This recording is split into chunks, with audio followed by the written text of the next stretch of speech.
Hello, guys. Welcome back to the Uncensored Critic podcast. Thank you, as always, for tuning in. It means the world to me. Thank you very, very, very much. And today we have another duo episode today. I haven't done one of these for a little while, but it's great to have both of these guys here. And that is the great Tom Howser and Emily Dilworth. And let's take a moment to introduce both of them right now. So, yes, they are two other members of the GSA family. Yes, I like to talk about GSA on this show.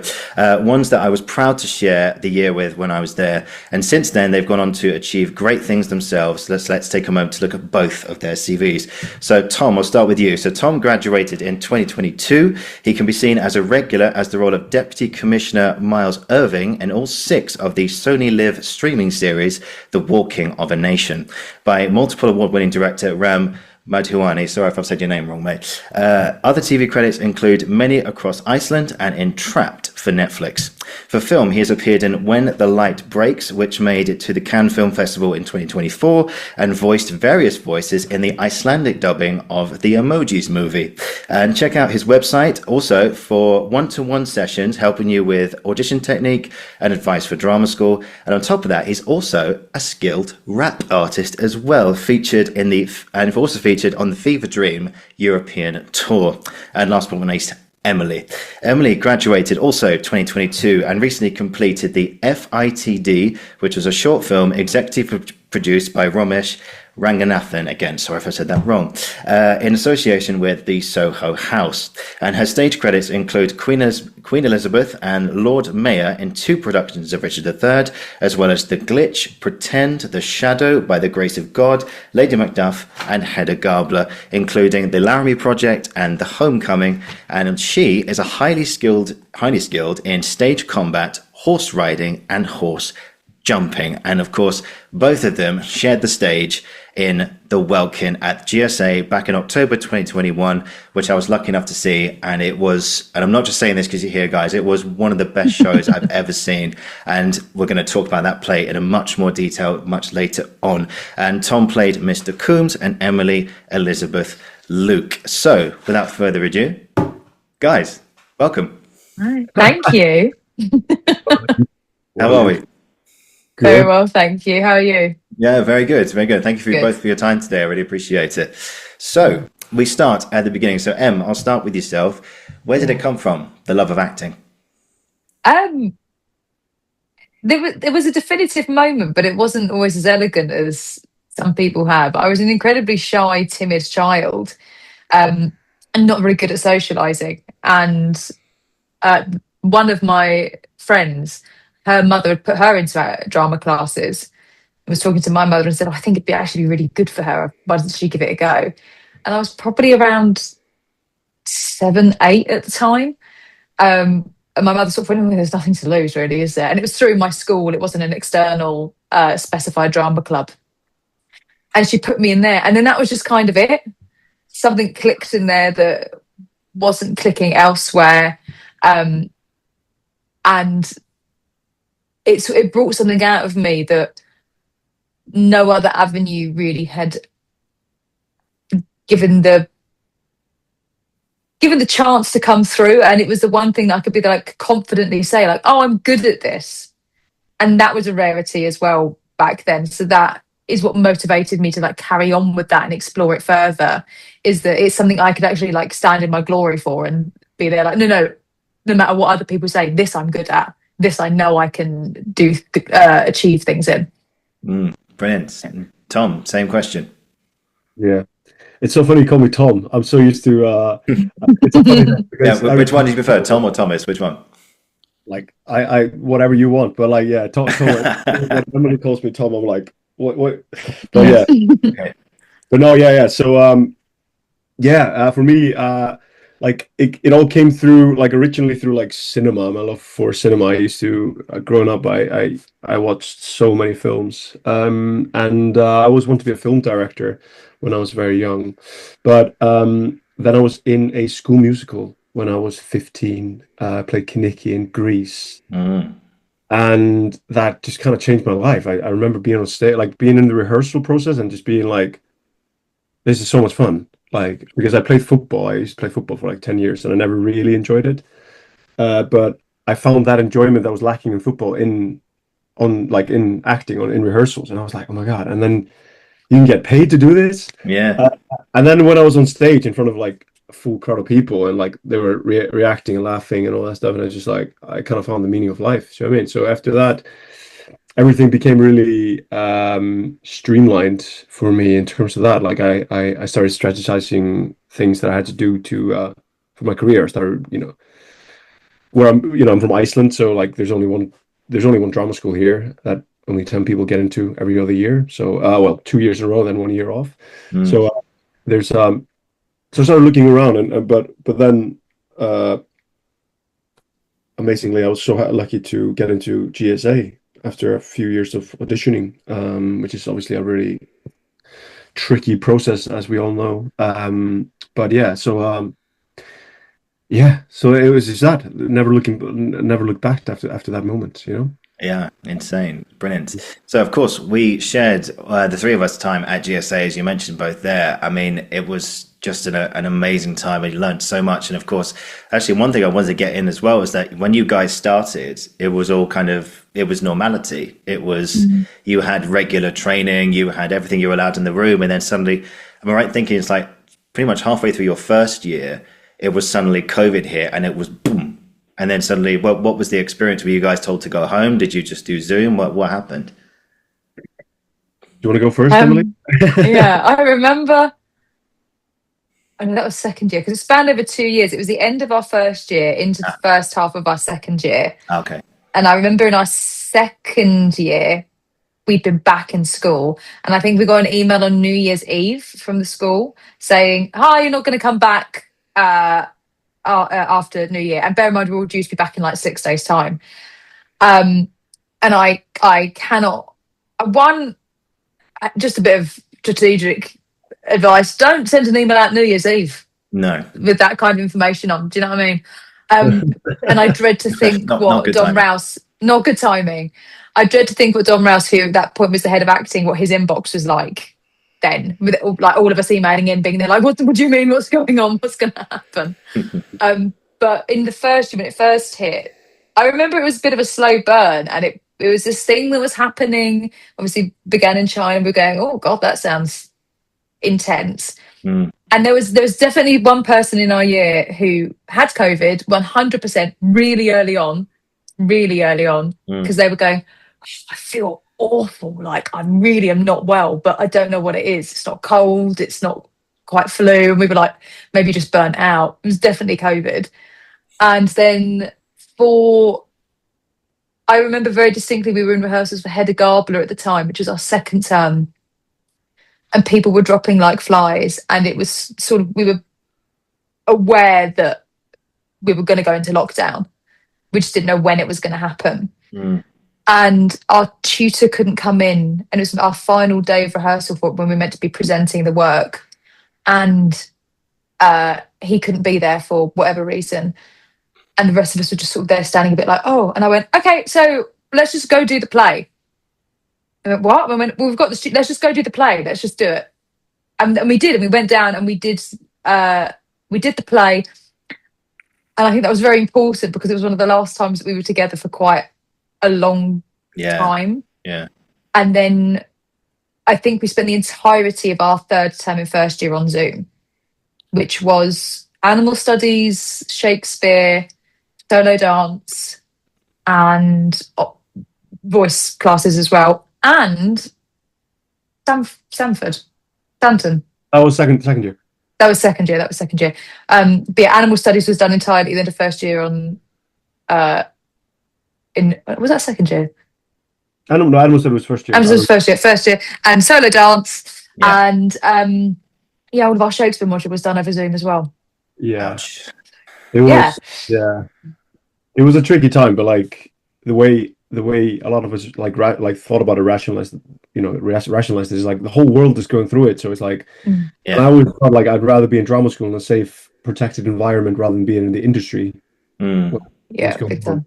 But I think maybe like after graduating, you look back, you're like, oh, actually, like we gained some other stuff as well. Like we learned a lot of things about like resilience and stuff like that we wouldn't have been able to learn otherwise. But not being able to be in the same space, it's like I was in Iceland I went to Iceland in March and didn't come back until mid-September or something. I was in Iceland for like 6 months, which Wow. was weird because there wasn't really much COVID in Iceland. So it was like Mm. summer 2020 was just completely free. But like other than that, it was like, and then all of a sudden we were back and it was like 2 meters apart and all that stuff, Mm. It was strange. But I think the school handled it as well as they could have. Like it Yeah. was Yeah. an insane situation that no one could have predicted or thought about. Like I remember I was having a meeting like just before we went into lockdown. And they were like, the most likely situation is we close for the school for a week. Yeah. And then there's this situation that won't happen. It definitely won't happen. That it might get closed for an undisclosed time, but that's not going to happen. Do you know what I mean? Like that was the conversation until like literally when everyone, like it wasn't until like the teachers were like, go home, like go to Iceland, like go home, that I actually like decided to leave because I was just going to stay because I wanted to Mm. finish Three Sisters. I had done so much Mm. work Yeah. Spinning and Chibuchkin. I was like, I need to do this, Yeah. but it's okay. Yeah, no, I can't imagine like you with three sisters and Hedda Gabler for you, just Mm. like the both of you like put in so much hard work and like you've learnt the lines and you've realized objectives, you've got it in your body, blah blah blah, and yeah, and I think there's a story of I think Richard Gadd, who's the guy who wrote Baby Reindeer. I'm sure you guys have seen it, but he was rehearsing the one-man show to be going into the West End, and he was like a few days or something from previews, and the producer came down to him and said, "Richard, you like, stop." And he was like, "What? What's wrong?" Yeah. He's like, "No, you're not. The show's it's gone. It's cancelled. Yeah. You're not going on." So hard. Yeah. Like I'm a week away now for opening a show in Iceland. I'm doing cabaret in Iceland, and like I wouldn't be able to like I don't know. It's just something like you just want to do it for people. You want to do your show Yeah. work and do it and the enjoyment of that, and not being able to do it and just like because so many shows that were pulled off because of COVID, they never came back. Yeah. Yeah. Like Jeremy, like we'll go into that later, but like that was a play that got cancelled because of COVID. Yeah. Yeah. You're talking about the Welkin, right? Yeah. The Yeah. national, Yeah. like, the only national theatre production of it, like in 2020. Mm. But we'll go to that. We'll talk about. Yeah, we'll get up to that. I think the one good thing about COVID happening during our drama school time is if you can do it via Zoom and not seeing people, you can do it anywhere. Mm. So it's a real if you've gone through that, do you know what? If you only have 5 days to put a show on, fine, you're going to be grand. And it's also in the current economy of the industry where self-made work is so important. A great thing that came out from it was just hopping on a call.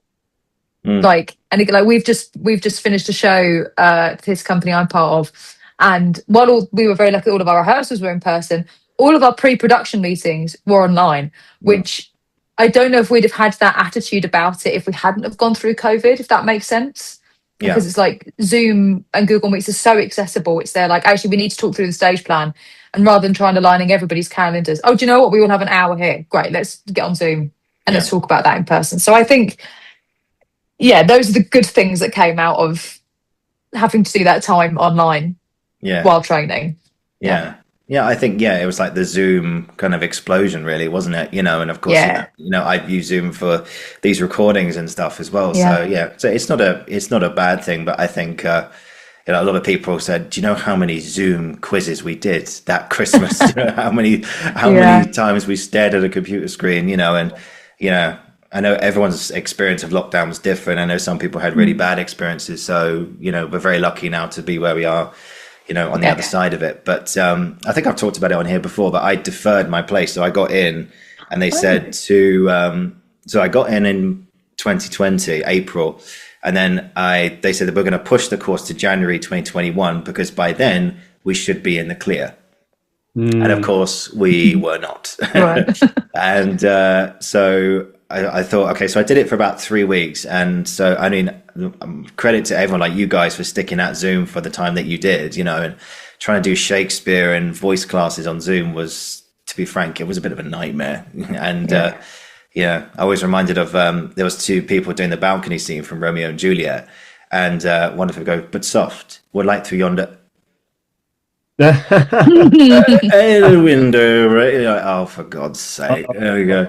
But yeah, so I put up with that for about 3 weeks, and then just thought, no, I can't do this. Then I deferred my place and went back, and of course met you guys in your third year, and then got to see the Welkin and everything in between, and yeah. And if I say so myself, I think that was the right decision to make. Yeah, yeah. So, the fact you were able to do that, that's great, man. Like that you could come back. There were some conversations about, but no one deferred or anything. We all. I don't think we had the option.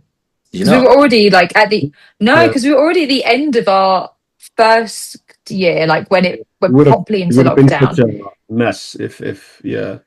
Well, they already had made most of the offers for the incoming year. Yeah, exactly. Yeah, they wouldn't have been. I think. Yeah, it would have been. Obviously, yeah, would have thrown the numbers out completely. So yeah, deferral wasn't even. No, it wasn't a conversation for us. Yeah. Wow. Yeah. Wow. God, that's not right. You should have been offered that. I mean, it's one of those things. Like it was just like we were kind of just all in it together, and yeah, you know what I mean. Like, and I think we didn't know how long it was going to last. You know. Yeah. No, exactly. We didn't know how long it was going to last, and also I think we'd spent 2 terms together by then, and when you kind of come into it with the mindset that you're going to be spending 3 years with this group of people,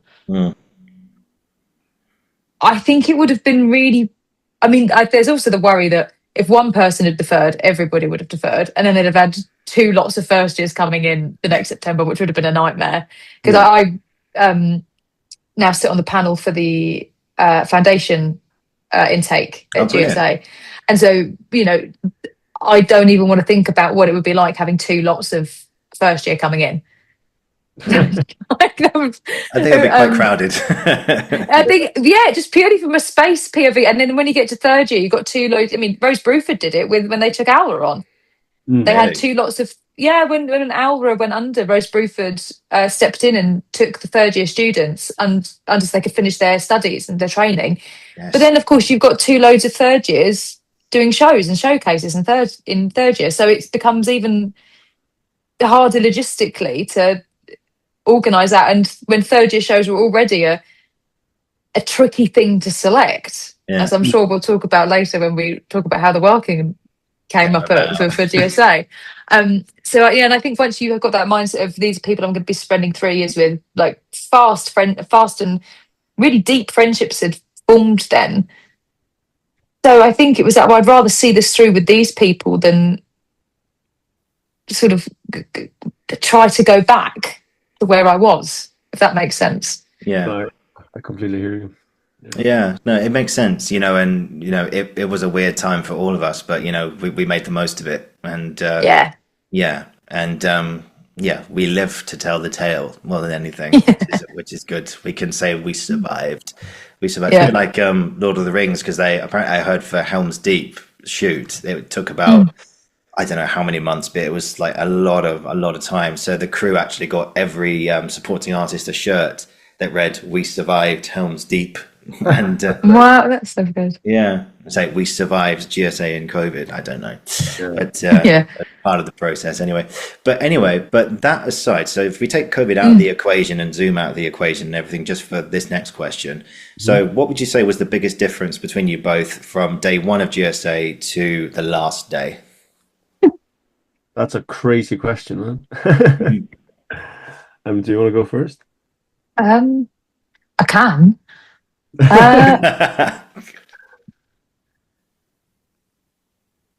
Like some of the biggest things you learn, or some things that you'll take away for life. That is very clear to me. I remember Meisner was one of the most transformative terms for me, and that was at the same time we were doing Hedda Gabler, and my group is very lucky. We had the same facilitator for Meisner and for Hedda Gabler. So all the work we were doing in Meisner, we took straight into our Hedda Gabler rehearsals. And that was I'd never encountered Meisner before outside of drama school auditions. Like I'd never done a workshop on it or anything. Yeah. And I remember very clearly that we did it in my RADA final round. And they were like, "This is Meisner." I was like, "Oh, what?" Because I'd never, some people were like, oh yeah, and they knew what it was. And I was like, I have no idea what this is. So that was something that was completely alien to me when we first came along, and I've never done anything like it in that depth. So I always say that's the term I learned the most in, like, that, and then applying it directly to the play, because we'd often have Miser sessions, then Hedda Gabler in the afternoon. Wow. So I would take the morning and apply it directly in the afternoon. So that was probably my biggest transformation term there. I think what I learned, the biggest difference between my first day and my last day at GSA is I go, the things you don't have to like or enjoy a methodology or a pedagogy for it to be good for you. So it's like and that's part of the growing up and learning about your craft and treating your craft. I think that's the difference between treating your craft as a professional as opposed to somebody who just loves doing it, is you're going, I actually don't enjoy this practice, but I know it enhances my work, so I'm going to do it. Yeah. Like with any job. With any job in the world, there are some things that you don't enjoy doing, but you know that they mean you're going to get better results out of it, so you have to do them. So that was my biggest change, is that I became more aware of what I need to do in order to do this professionally, I think. Yeah, definitely. Tom? Yeah, I think I don't know. I feel like I'm constantly learning new things. Like it's crazy. Like you go out of GSA and you're like, oh, I'm a professional actor now, and you think you know all these, and then you go into the job and you're like, you're always learning. Like it's crazy. Like I think I think I struggled, and I still struggle with being, it's all about that, ease on stage and in front of the camera, like being able to breathe and stuff like that. Like I still have to remind myself of that every day, like when I'm doing professional work now. And I think what GSA gave me was a vocabulary for it that I'd never encountered. I think Dom, our head of course, said one time, he was like, he told me about dualism, like being dualistic. And that cracked open like such a huge world of things that I was like, it's like being on stage, but also being in the mind of everyone that's looking at you while you're on stage. Yeah. And I remember like that was when I was playing football when I was younger. That was always what was happening. I was playing football, but I was also looking at the parents and my friends and thinking what they were thinking about me, and therefore I wasn't able to focus on the task. So being able to have an awareness of that and helped me, like that happened massively. But there's still stuff that I'm working on that constantly, and it's magical when it happens, but yeah. So I think also that about like perfectionism, like being like Andrew, one of our teachers, he always made us do a perfect circle at the beginning of his session. Andrew Davidson. Yeah. Yeah, oh, brilliant. I love Andrew. Yeah. And the point of that was like, there's no such thing as like a perfect circle, because a circle is, I'm no mathematician, but a circle is, that's what he said, at least. He said a circle is pi, which is 3.14 blah, blah, blah, which is like an infinite amount of things, which inherently isn't perfect. So I think that's so great, like, because you try, and I was always like, oh no, it has to be perfect. Oh, I'm going to try to make it perfect. And it's like, first of all, perfect is boring, and also what is perfect? Like it can be perfect to you, but like someone else is watching it and be like, oh my god, that was, do you know what I mean? So it's like it's not of use, it's very unhelpful really to think about it like that, Yeah. So yeah, if that, I don't know if that you know what I mean? These are still things that I have to remind myself of, but GSA gave me a lot of framework, I would say, to help me think about that and work on. Yeah, no, of course that answers the question, man. Don't worry. Yeah, I mean, one thing I learned was just how to be present, and I don't know if you guys had this experience with exercise with Dom, which was, this. I think it was our first lesson with him. Actually, we all lined up in one corner of a studio. Everyone sat just like next to each other, and he said, okay, one by one, you're going to get up and walk into the middle of the room, and you're not going to say anything, you're not going to do anything, you're just going to look at everyone in the room in the eye, and once you've looked at everyone in the eye once, you can go and sit back down again.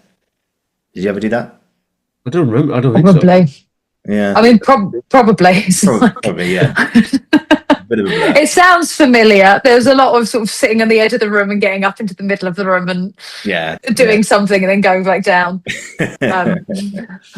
Yeah, it's just learning how to be like, I resonate with what you said there, Tom. Just like learning how to, like, if you get on set and suddenly the camera goes action, and then suddenly there's a part of you going, okay, quite calm down, just breathe, like just as you would in life. You know, I'm not thinking about how my face is looking right now. I'm just thinking about communicating the next question, like, to you guys and everything, and that's what we do. You know, I think there's a naturalism which I think can be accomplished by just not feeling like the pressure, just not like the need to be perfect, like you said there as well.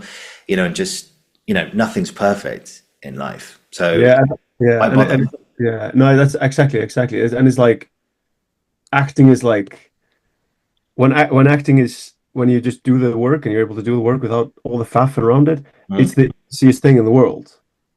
Like, genuinely, it's like breathing, and it's just fun. You know, it's the moment where you're thinking about, you know, okay, I need to go here, I need to stand like this, what are my hands doing? That's when it becomes so hard, because then you're thinking about things that are normally just there, because you're doing other things, you're focusing on the action, focusing on the other person, you know. So it's like, it's just it's such a crazy little industry, you know, a crazy little thing, you know. Yeah. For sure. I got to mention Andrew Davidson as well, because he's also been on here as well. And we did the play Rabbit Hole together, and the group that we had. And we also did Meisner. So it's a bit like what you said, Emily. We'd do intensive Meisner for about 3 weeks, and then we'd jump into a play. And then suddenly you were like, it's like hardcore training, learning in a very fast environment. And suddenly you're just there, you know, in that thing. And it was intense, but my God, it was good fun.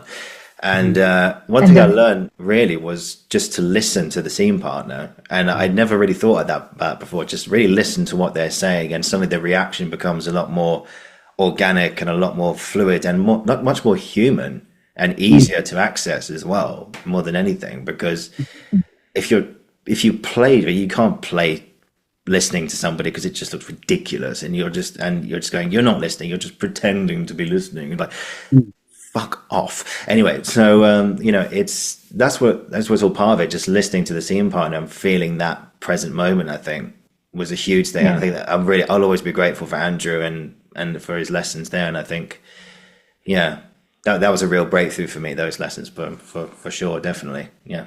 And Andrew was the tutor doing Meisner and Hedda Gabler with us. Yeah. So snap for Andrew Davidson. All round. Round of applause for Andrew.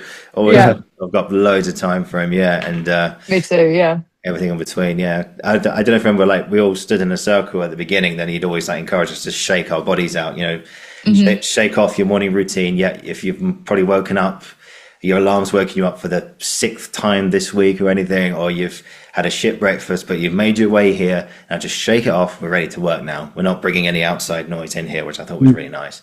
But when we did Larbin with Rose, she was like, all the shit that you felt this morning, bring it into the room. Yeah. The different methodologies of either leave their stuff at the door, or some people are like, no, use it, like have it with you. Which just goes to show that there's no right. It's an art, not a science. Indeed. Yeah. And if there was one definitive way to do it, we'd all be doing it. We'd all be doing it excellently, and there wouldn't be any scale for interpretation or development, really. Yeah, definitely. What was your favorite Larbin effort that you like to do? Slash. Yeah. Scans.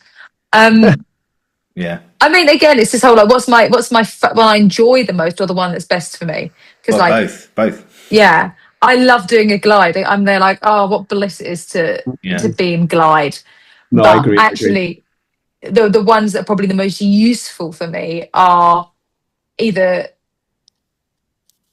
slash or probably flick, because they're not where I usually inhabit, and it's there like, but actually they're probably the most. That's what I mean earlier about going, I may not enjoy them, but they might be the most fruitful. Yeah, and I think when we did Slash, and Rose is going, just what noise does the Slash make? What noise does it make? And we're all literally just shouting at each other and throwing ourselves across the room.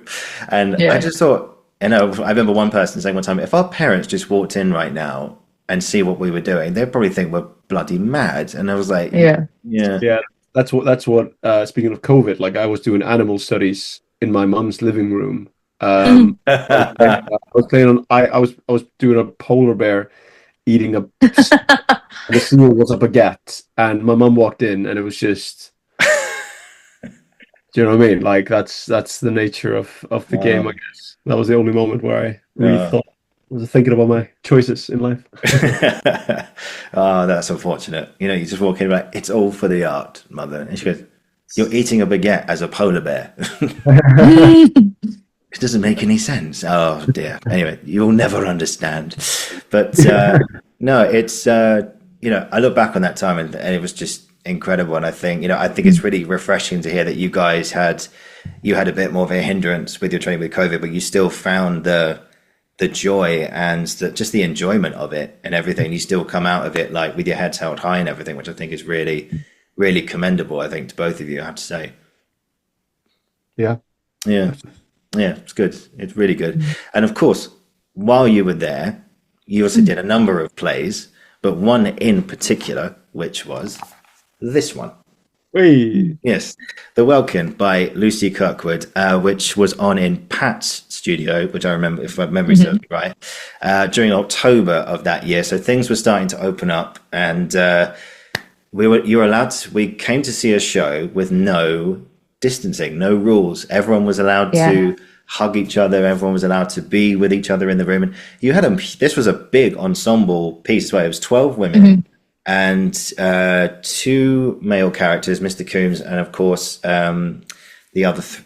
Tom. It was Tom, but he played. Tom playing in 3. This is 13 female presenting because there's Sally Poppy as well. The 12 of the jury. Yes, and that's Sally right. Poppy. That's right. I beg your pardon. You know more about this play than I do, but it's.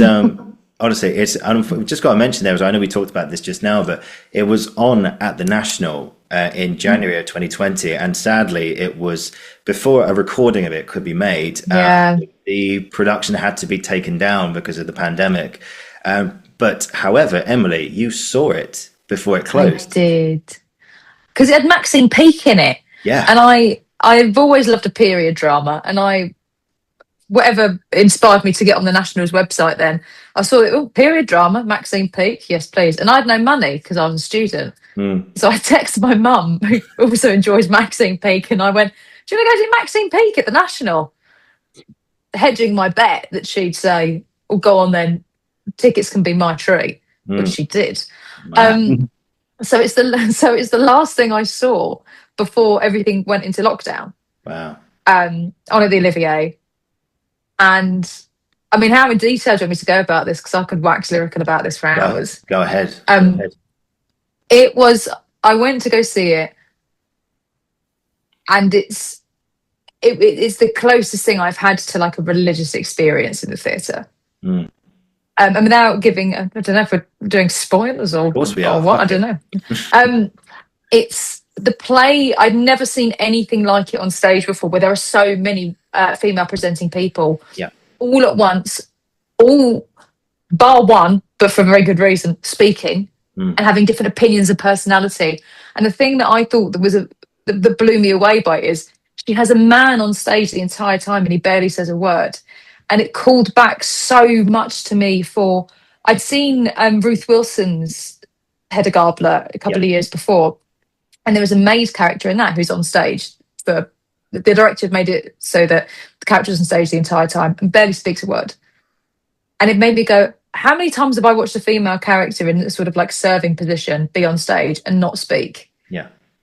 And Lucy Kirkwood, in a completely like she's made it part of the narrative. It's not like a directorial choice that this person's on stage to add. It's there like it is a plot device that this man is on stage for the majority of the play and utterly silent, which was amazing. And it's just it's harrowing, and it's so hard to sit through some of that. And then there's that amazing moment where they start singing Kate Bush running up that hill. Yeah. And the way it was arranged in the version at the National, it was arranged in such a way that I love Kate Bush. Kate Bush was born where I live, so I'm a big Kate Bush advocate.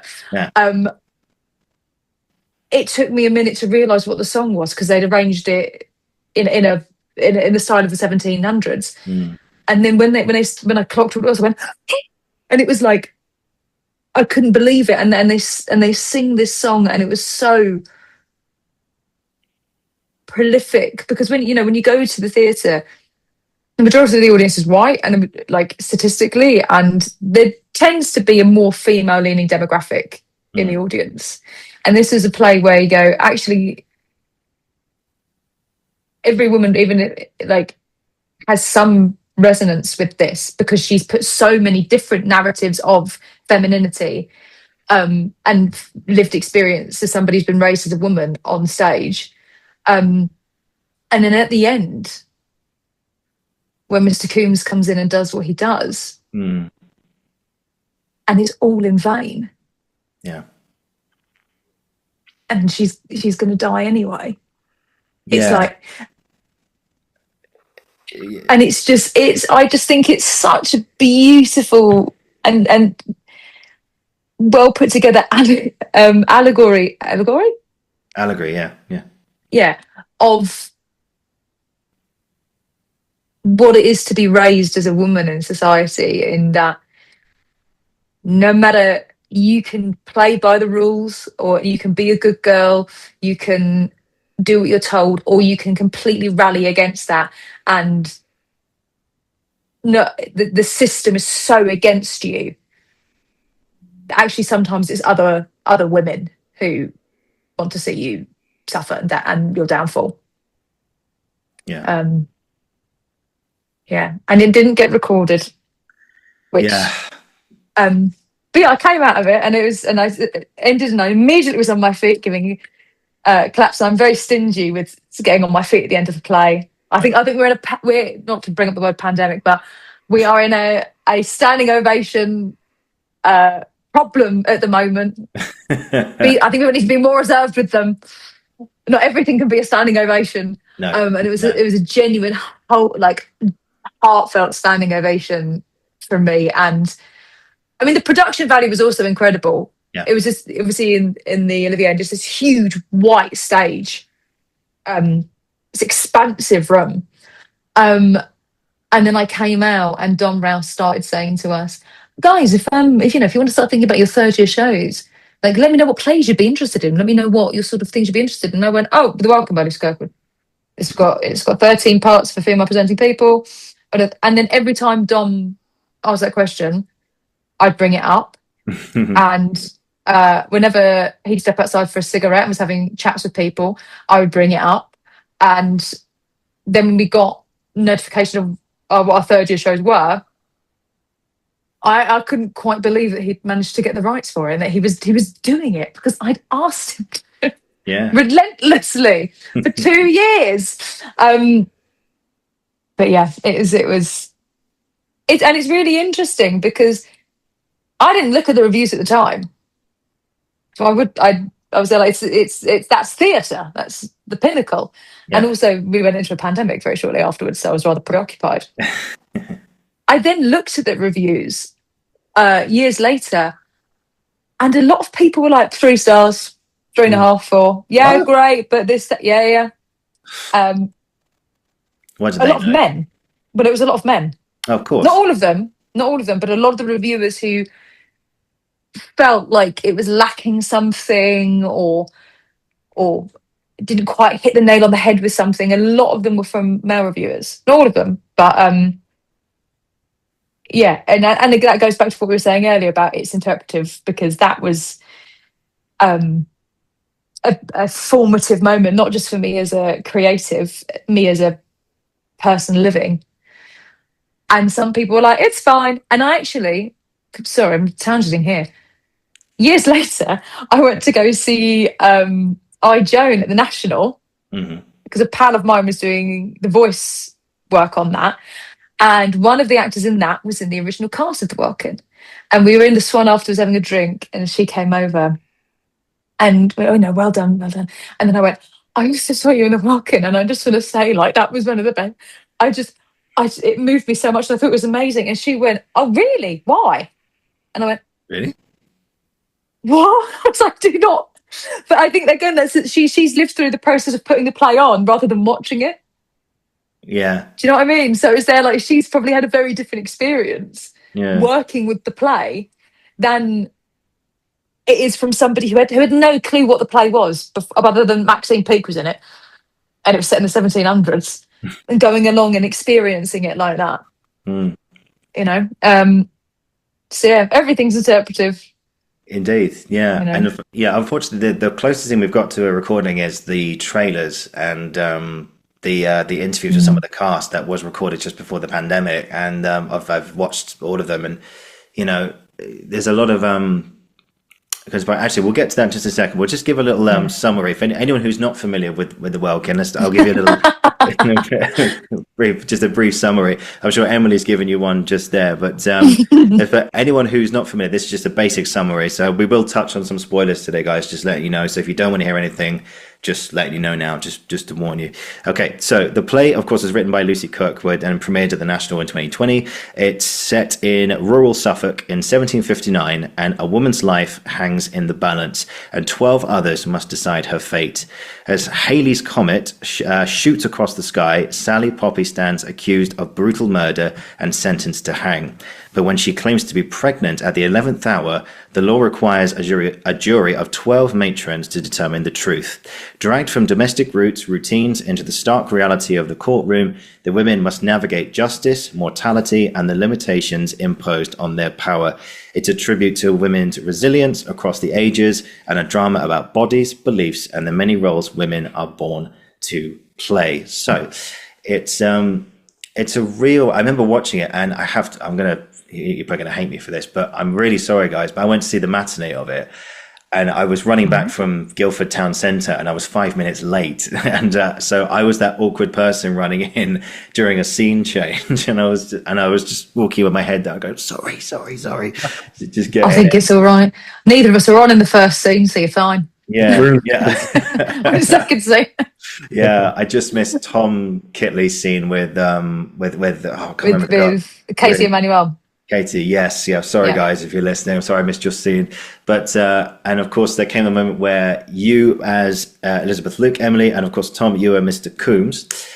You have that scene between you guys at the beginning, kind of establishing like your motives and who you guys are.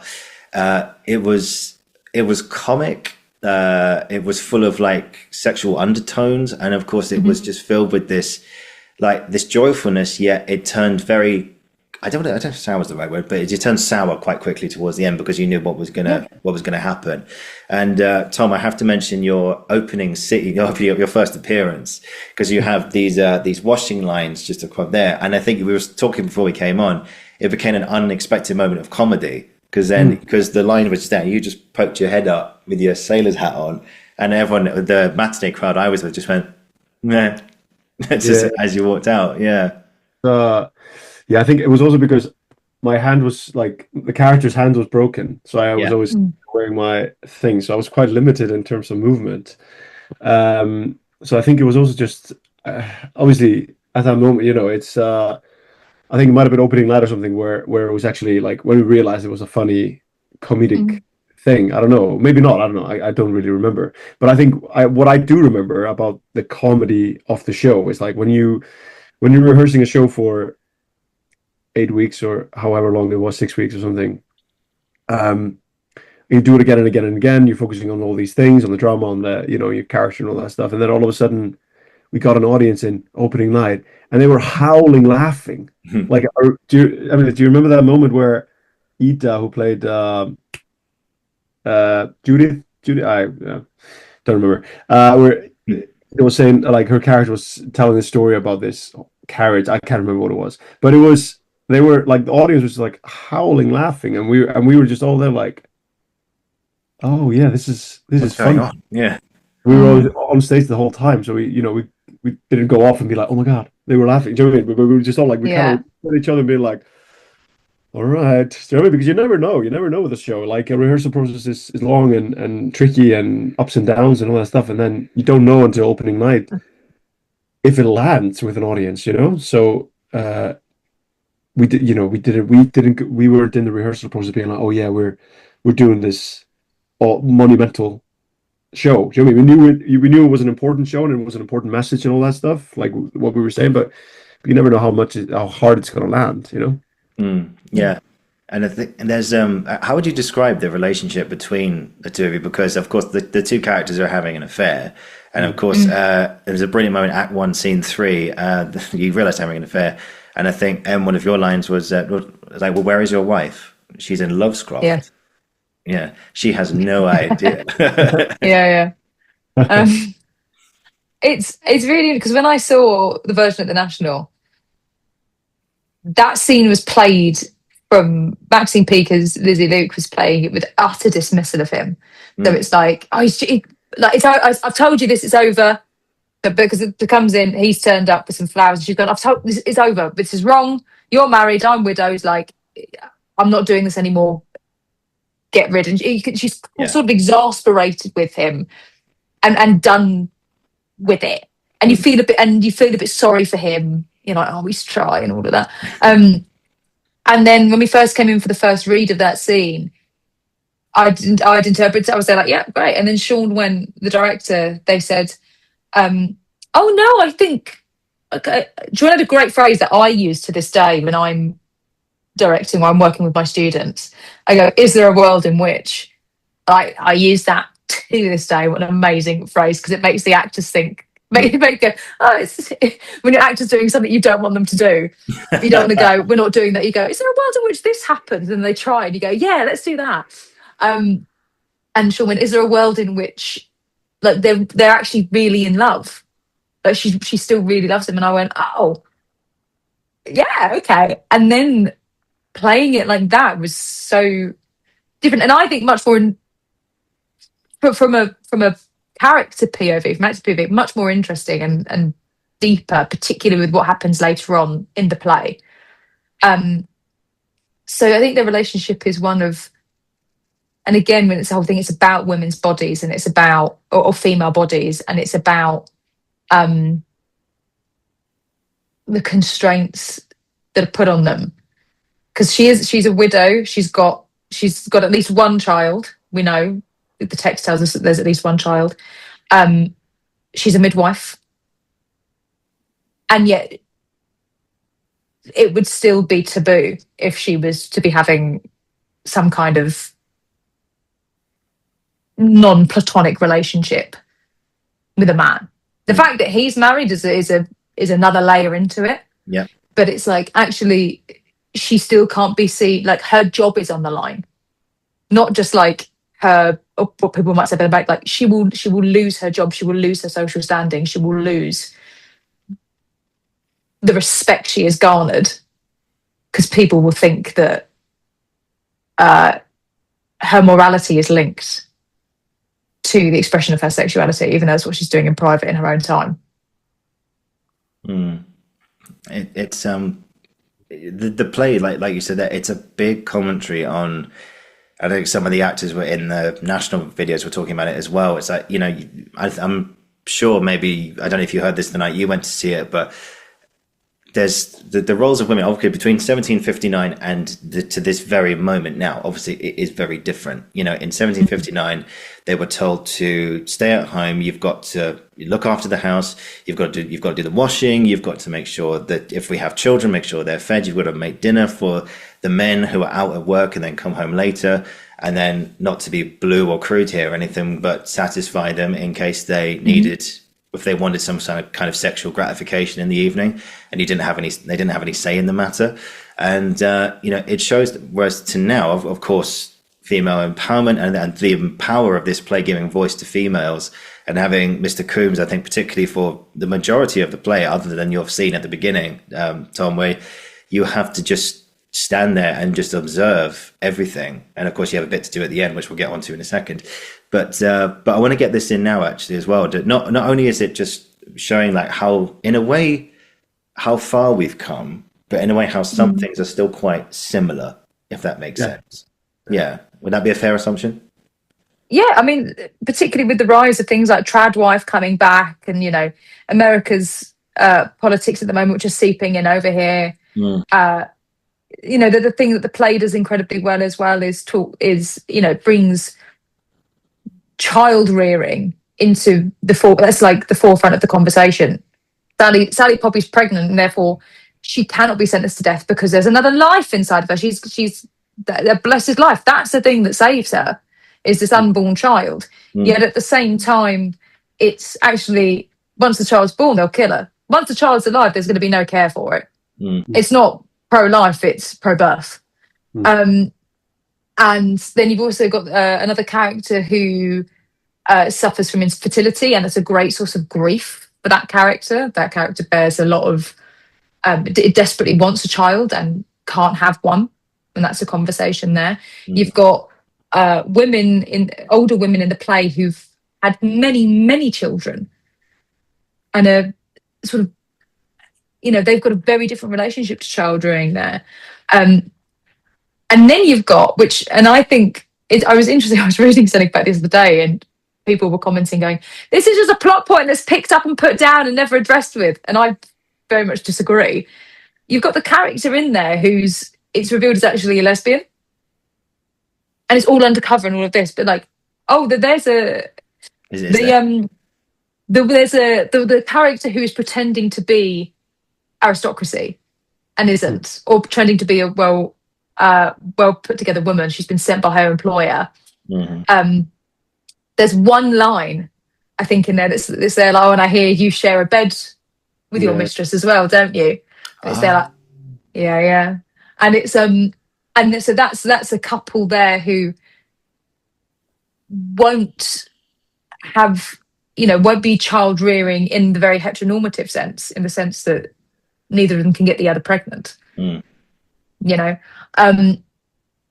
So it's sorry, I've gone so deep into that, I've forgotten what the point I was going to talk about child rearing being central to the thing. Oh yeah, but it's the same as now. It's like the female body in relationship to it is still so tied to its value as a reproductive system, and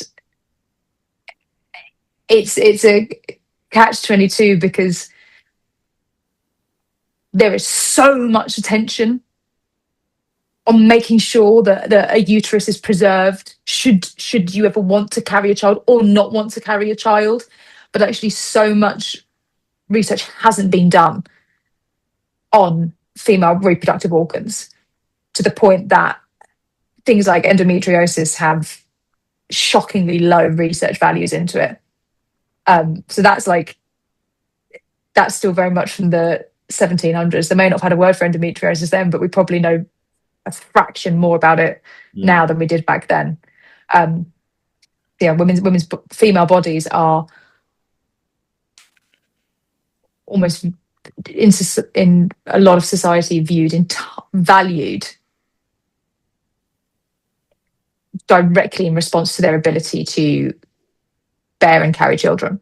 Yeah, it's almost like they're breeders and stuff. They may be human vessels, but they're breeders, and that's it. And like the way that and there's a line in the play which I can't remember who says it. I think it's on page 14 where they says, "No one blames God when there is a woman to be blamed instead." I think it's Lily Luke. Yeah, and just even saying that out loud, I'm thinking, what are you saying, man? You can't say things like that. Unfortunately, that was the case at the time, and still is for many situations, Yeah, and but we'll get on to the girl scenes in just a moment. But Tom, I just want to ask you about Mr. Coombs. So obviously we'll get on to what he does in a moment, but who is Mr. Coombs to you? How did you find him? Great question. Billy Coombs. Yeah, he was. Yeah, it took a while to figure him out, because he gets that first scene where a lot of things about him get revealed, and also tidbits in the play as well, where they they slander him for being, that is where's your wife and all that stuff, and but yeah, so I trying to figure out all those things, I didn't even know what a Thatcher was when the play when I got the play. But I do know a good thatch the roof now when I see one after doing a lot of research on it. No, yeah, like it's this kind of like man that's he's a laborer. No, he's not a laborer. He's a thatcher. Thatcher. Yeah, and trying to figure out like, because obviously he falls off a roof just before the play starts, and so he can't work as a thatcher anymore, but he has to provide. And his wife is gone, so he's and he's having this weird affair with Lizzie and Lizzie Luke, right? No, yeah, Elizabeth Luke, yeah, that's right. It's been a while, guys. It's been a while. But yeah, I don't know. Like, it's just like, man, I don't know, the feeling of like being in the room, being in the space with all these women was like, I don't know how to answer that question. Like, other than, it's all right. Maybe you can ask me more. Like, what do you want to know? What do you want to know? Yeah, I suppose, like, how did you like his objectives? How did you find like his progression through the play? Like, what does he want? Well, he wants to be with Lizzie. Like, I think that's, he wants to be with her. Like, I think he wants to be with her, but he's also like, because of that family that employs him to then do that horrible deed at the end, he loses he loses everything in the end of the play. It's really tragic. But it's also like, it was very tricky to stand there, but also have, like, you have to know what's going on. You have to have your objectives. You have to have something to work from and stuff like that. But when you're not allowed to speak and you just have to stand at the back of the room for 3 hours, it was a crazy challenge. Like, in the rehearsal room, like figuring that journey out. And I remember in one run through, we I did like speaking of Laban's efforts, it really helped me to create like a little weave of efforts to be able to like just figure out a journey, because I was really struggling just to be like, but that was kind of the point. Like, I had to be there. I had to be silent, and I had to be that presence in the space that yeah. Sorry, I'm kind of going all over the place, but no, don't worry, man. It's great. Yeah. Things are coming back to me now. As Celine Dion once said. Yeah. But yeah, no, it's yeah. Sorry, yeah. Yeah, no, it's I just one thing I remember saying, actually, because because you guys did it at the weekend, then we went back into classes the following week, and one of our tutors, Jack Bessel, asked us, she said to us, have any of you guys seen, because I know there was a previous one before that, Sticks and Stones, which was on, and then it was you guys, and then she said, have any of you guys seen any of the shows? And I put my hand up and I said, yeah, I went to see the Welkin on Saturday, and I remember saying to Jack, and I thought it was excellent. I thought it was really, really excellent what the girls did, and the story, and the quality of the writing and everything. And I promise you, I said this is verbatim what I'm about to say right now, is that I remember saying, forgive me, Tom, I didn't know the name of your character because I was just so engrossed in everything, so I just kind of slipped my mind. But I remember saying to Jack and the whole group, I was like, who was that guy that stood at the back the whole time? I was just, what was his name? He said, oh, Tom Howser. I said, yeah. I have to say, the quality of your listening, Tom, throughout the performance I saw, and I'm sure any others and through rehearsal as well, but the quality of your listening, man, was exceptional. It was exceptional. I saw that you were engaged. You were not. I could see in your eyes. You weren't thinking, "Oh, it's this bit next. Oh, it's that monologue. Oh God, how much longer? Oh, this is standing up here. There's not too much stuff to listen to. Okay, when's my big scene at the end?" So no, there was none of that at all, And Yeah, so congrats, man. You really that was a performance that really showed me the quality of listening. So I thank you for that. So brilliant. Genuinely, thank you for the kind words. And I think like what made my job easy was like the quality of the work from my year. Like they were unbelievable. Like the work that Emily was doing, like still blows my mind to this day. And it was just like I think once we started doing the run, like started doing the shows, like we could like, because of obviously it did help getting all that great feedback from the audience after like our opening night and stuff like that. But then we realized it was like, okay, actually we are doing something quite special here.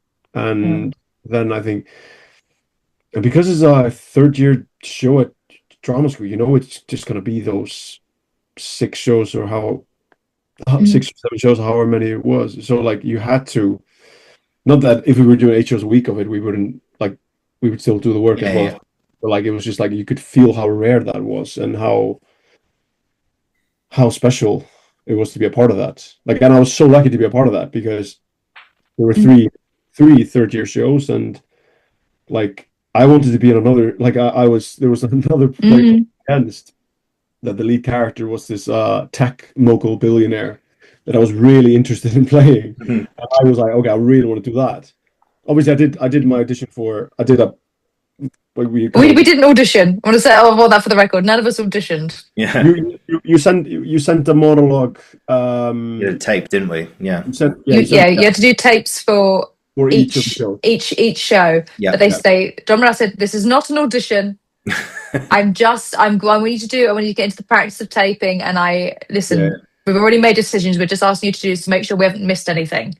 And I'm just saying that for the record because those people then were like, auditioning. And I'm like, no, he's not. He's not lying to us. He's not trying to trick us. No. Yeah. The phrasing of audition is absolutely. Yeah. That's not the right phrasing. But yeah, so obviously I did my tape for, that was Mr. Coombs. That was like, I think it was from the first scene.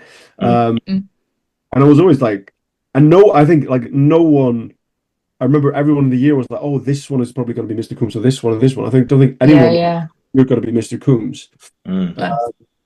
And then when the casting came out, I was like, obviously like pleasantly, like I was, it was amazing. Do you know what I mean? Like it's an amazing role. So I'm just so grateful for that. Do you know what I mean? Because like, changed my life, So no, it's and I've got to mention that final scene actually while we're here, and I think again, spoiler guys, sorry, but what happens at the end is that Lady Wax comes in, and of course it's been decided the 12, is it 12? Is it 12? Yes, 12. The 12 jury members decide that, but first of all, so many elements I'm missing here. The doctor comes in, proves to everyone after he's done his examinations that she is essentially with child. She is going to give birth. And I don't know about you guys, but up to that point, I was constantly guessing, is she telling the truth? Is she pregnant? Is she not? I'm thinking, if she's lying, then this is one. But that's really interesting because Lizzie is a midwife, has come in and gone, she's pregnant. She's also produced milk. Yeah. And it's there, like, so the fact, and then it still takes a male doctor to come in and say, yeah she's pregnant, for people to go, oh, okay, I guess she's not lying then. So like she's literally, a baby starts crying outside the window. Yeah. And she starts leaking. So there's been milk, but then soot gets in the milk. But the fireplace explodes. Yeah. And they go, so it takes. Yeah, there's a scene where he goes, what is this liquid? It's black. And it's like, it was, I think it was one of your lines, Emily, where you said, no, it was white. Trust me, it was, I can't remember the line exactly, but it was white beforehand. I saw it with my own eyes, but no one, but because you guys, it's men, they don't believe you. And unfortunately so, but it takes a male doctor, like you say, to come in. He proves that she is telling the truth. She is going to give birth. The jury says she is pregnant. Don't hang her. You can't do that. But then the mother of the person who was murdered comes in, called Lady Wax, comes in, who, by the way, just want to say for the record, was dressed terrifyingly, by the way. I mean, she reminds me of the woman in black in some ways. I was thinking, I remember I can't remember who played her, and she walked on and there was this energy of like, oh my God. Was either Ruth or Devon? Yeah. Oh, no, because Devon was the baby, it was a child. Yeah, but did she not come on as the... I feel like it was Ruth. I don't know. Anyway, it was one of the two. There's someone from our year watching us being like, "It was me. It was me. me. Was it Sophie? It was. I thought either Ruth or Sophie. Anyway, Anyway, we're derailing. We're derailing. no, it's cool. It's cool. Whoever it was, comment below and we'll answer that riddle for all of us. But you come in, and I remember watching that scene and thinking about it now. I think she hands Mr. Coombs a little bag of money. Oh, yeah. And now thinking about it, it's almost like, because it looks like she's got friends in high places, it's either your life or it's Sally's life. Which one is it going to be? And I remember, I think in the script it says that you shake your head and say, no, I don't want it. But she goes, no, you take this money, otherwise you're going to die. And then he takes the money, and Mr. Coombs then beats Sally within an inch of her life by stamping down on her stomach 12 times, just to be absolutely sure that this baby is not going to survive. Yeah. Sorry, go on. Yeah, no. I was just thinking about it now. I mean, it's like, what? I mean, obviously, he was driven by, is either his life or anything. And then someone comes in and Mr. Kim said, "Oh, she's had an accident. You sort it out," and just runs away. But Tom, what was it like to play that scene every night? Oh my God, it was the hardest thing I've ever had to do in a rehearsal process, on stage, because the nature of the stage combat that we were doing meant that I had to actually like bounce on her stomach. Like I had to actually do, I had to hold her on her chains and then use my leg to bounce off her. So when we were doing that for the first time in rehearsals, me and Katie were, Katie's, an angel, and it was just and it was not, it would have been fucking hard, but it was just terrifyingly hard. And I remember just doing it, and I always felt like I was hurting her for real, because then obviously she has to react like I'm hurting her. So I was always so many times. So I remember after the rehearsal, I called Katie up after the first rehearsal where we did that, because it was really hard. It was really I felt so down and out after the rehearsal. So I called her up, and I was like, and I actually went and had dinner at her house, and we just kind of had a chill night, because I was just like, I felt so, and we did it. We managed to do it, to find some ease within it, to be able to do it technically, and being like, okay, you're not hurting me. This is okay. It's it's safe and all that stuff, but it's still you're still doing it, and it was awful, genuinely, as I said, probably the hardest thing I've ever had to do on stage or on camera or anything. It was just it was just it was awful. I mean, hard to think about it. Yeah. I mean, and you had a closed rehearsal room for that as well. It was treated Oh wow, really? like an intimacy. Yeah. They were treated like an intimacy rehearsal, because it was so much. So Sean called a closed rehearsal room for when they were choreographing that scene. And every time we did, because we had to do a fight call every time before Yeah. our show, and everyone was called out of path. I never saw it. Saw it, yeah. Never I saw think it. People, I think a lot of people never watched it. Wow. Because I wasn't on stage when it happened.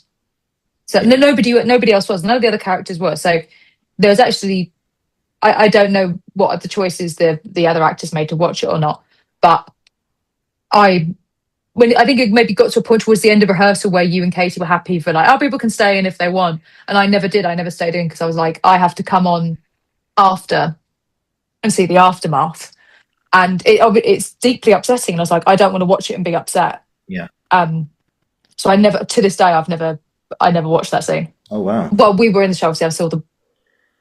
I've seen the play, but I didn't ever see the scene in our version of it.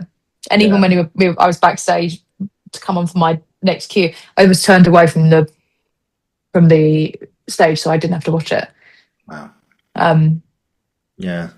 And my favorite bit in that scene when he's refused the money and he turns to Sally, and she's just, because she's been acquitted. Like she's not even acquitted. She's confessed to the murder, but she's like, oh, I'm not going to hang. Brilliant. So she's like yapping on, and then she just turns to him and she goes, "Why are you crying?" Yeah. And then he begins, and it's just there like, I mean, like it's so. She's Lucy Kirkwood's so brilliant. I think she's magic. That was also that action, like not that action, not that sentence. Why Why are you crying? That meant that I had to be crying when that happened. So it's not up for Why are you shouting? Why are you crying? Let go of my arm. Yeah. It was like, how do I get there? You know. Yeah, but it was. Do you know what I mean? It was. I think because of everything that had gone on in the play, also because like I love doing a play that happens in real time. Like you're experiencing everything on stage. Like obviously you have to do all the given circumstances work before, but like when you're on the stage, you're experiencing everything. You're having memories of something that happened an hour ago because it happened an hour ago. You know, it's like it's so like so. You know, and it was it was genuinely like it was horrible. So so it was but it was Yeah, I mean, you know, I don't know how to say this really, but it was so well done. It was like harrowing to watch. I mean, I could see you in the wings and the whole cast just like turning away and just putting their fingers in their ears and going, okay. And then someone like a stage manager just taps you on the shoulder and goes like, okay, it's done. Exactly that. It's done. Exactly that. Yeah. Yeah. And then I tell you what, one thing that came into my mind watching that was Katie's parents. I mean, do you know if they came to see it? Oh yeah, they're the loveliest people. Timothy Chalamet, yeah. Katie's parents they did come because I remember Katie's Welsh, right? Yeah. And sometimes Kate gets really Welsh, and her parents after the show, it was like saying hi to us, and they're so incredibly Welsh. It's amazing. They're all like, yeah. Like they like have to like think about what they're saying, like translate the accent because they're so Welsh. They're so brilliant. Need subtitles. But but obviously, like, they were, you know, lovely. It was. I bet. No, Wow. but I remember talking. I think, I'm pretty sure, you know, talking to them after the show. Yeah, they were.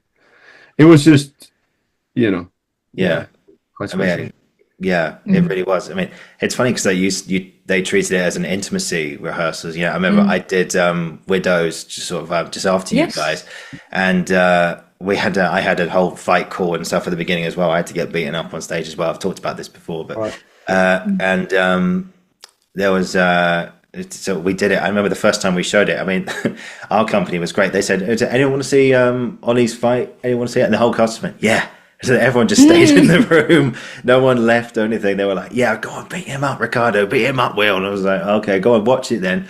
But I remember we did it for the first time, and I remember Ricardo had the butt of like a machine gun, and he hit me across the face, and then hit me in the stomach. I fell to the floor. I had to get kicked in the face, and then like obviously it's all like stage combat-y, and then Ricardo headbutted me. I remember when he headbutted me and I fell to the floor. I remember the whole room just went yeah. And I was just like, on one hand I'm thinking what are they reacting to? I was like, oh yeah, it's me. And then and on the other hand I was like, yes. Like it worked, you know, and we convinced satisfying. Yeah. But like combat is usually like so much fun, and like when it works it's just like it's the most like it's theater magic, you know. It's like we're like, oh, did he actually hit? Like, did he actually punch him? You know. But this was kind of like a different level of like, oh no, actually, this is not very pleasant. It's very important to the story, obviously, but like it's not pleasant and quite harrowing in every sense, you know. Yeah. Well, and I think it's that. I mean, I can't explain it. I've never been in a rehearsal room like it, and I've been in some great rehearsal rooms. I've had such a amazing, like, held time in rehearsal rooms. But I think having that many people who've been raised as women in the space, doing a play about what it is like to be treated as a commodity. And then Katie, who played Sally Poppy, Katie was one of the youngest in our year. So there was just a natural sort of parental feeling from everybody towards Katie. I think, I think that's fair to say. Like, Yeah. Sure. so it was also like one of the worst people it could be happening to, because we were all very protective of Katie as well. And it's like, we all knew it was coming, and we all understood why it was happening, and it's kind of the point of the play in a way. Yeah. But it's that, because there was a lot of intimacy in that play, like traditional intimacy. You and I had intimacy in the first scene. There was also the scene where Sally gets examined by the doctor. That was treated as intimacy, rightly so. And there's another bit of stage combat where Tom Kitely, as Sally Poppy's husband in the first scene, slaps her. Yeah. That was totally fine. Everyone was there like, yeah, whatever. Like, they did that, and we went, yeah. We don't have a problem watching her be hit, even though it's the same character, because she's like giving back in that. Like, she says something and he smacks her, and then she says something again. So she's holding her own. But that thing come at the end, it's like she's just won her life back, and then we watch it be taken from her again by a man's actions, but the will of a woman. She's paid him to do that, and he's doing, and it's just that, and it's just so fucking heartbreaking. Like, to sit through 2 hours of a show, and I remember, and what happens after that is Lizzie Luke comes back in, sees that she's lost the baby, and they have a discussion, and Sally asks her to kill her.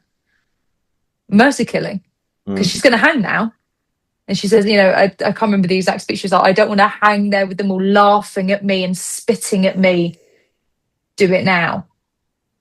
Obviously, now the audience has also the knowledge that this is her daughter asking her to do this. And I remember one time, fairly early on, Katie and I did the scene, and we were both just crying the entire way through. Wow. And Sean went, okay, so we can't do it like that on the night. It has to be really held together. But I wanted you to get that. I wanted you guys to get that out now. I think that was an amazing.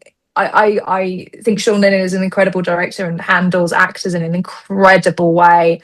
Truly one of the greats I've had the pleasure of working with. Let Katie and I didn't even say at the beginning, like, just get it out there. They let us do it. They were like, yeah. And then after Katie and I did that, they went, yeah, of course, we're not going to cry on the night. And we went, okay. But we needed to get it out your system. Yeah. It just happened. And we weren't like trying to do it. It wasn't like an acting choice. Yeah. It was, it's one of those where you go, like, oh my God, this is such a good acting. I'm crying. And then Sean, obviously, because Sean's tending to the whole play, not individual characters, goes, can't be crying. Whole final scene, cannot be crying. And the thing I'll always remember is right at the end when I'm like holding Katie about it, how hot her body was. Like, we were bent over together, and the heat just like radiating. Yeah. And it was a really nice moment, I think, for both of us, not to put words in her mouth, but actually the final moment of the show when the lights are going off and all of that is us just like holding each other. Yeah. And actually just was really, really needed. Yeah. So proper Michael Chekhov radiate out from your solar plexus. I'm sure Grania would have been very proud. Yeah. Big time. Yeah, definitely. Emily, who is Elizabeth Luke to you? How did you find her? To be honest, I think this is the whole thing of like when you're at drama school, when you're like in your 20s trying to find characters that are a lot older. Yeah.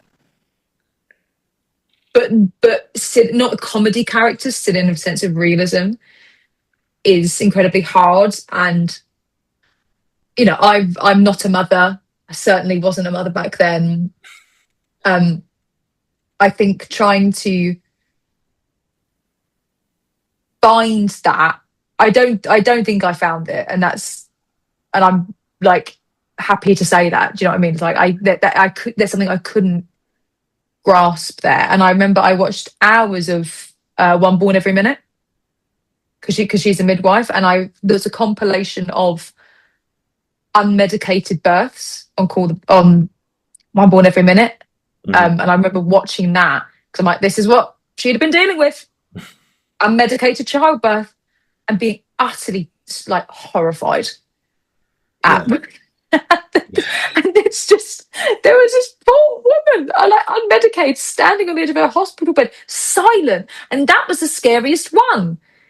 She was utterly silent, just like shaking, like laboring this baby out, and I just went, oh my god. And this character, this is doing this regularly and is like having to be the composed one here, Mm. and has done this herself once when she was 14, when she gave birth to Sally Poppy in the woods alone. And it's like, so there's an element of her that I didn't get, that I couldn't reach, and that's totally fine. And if I'd approach it now, I'd approach it differently. Mm.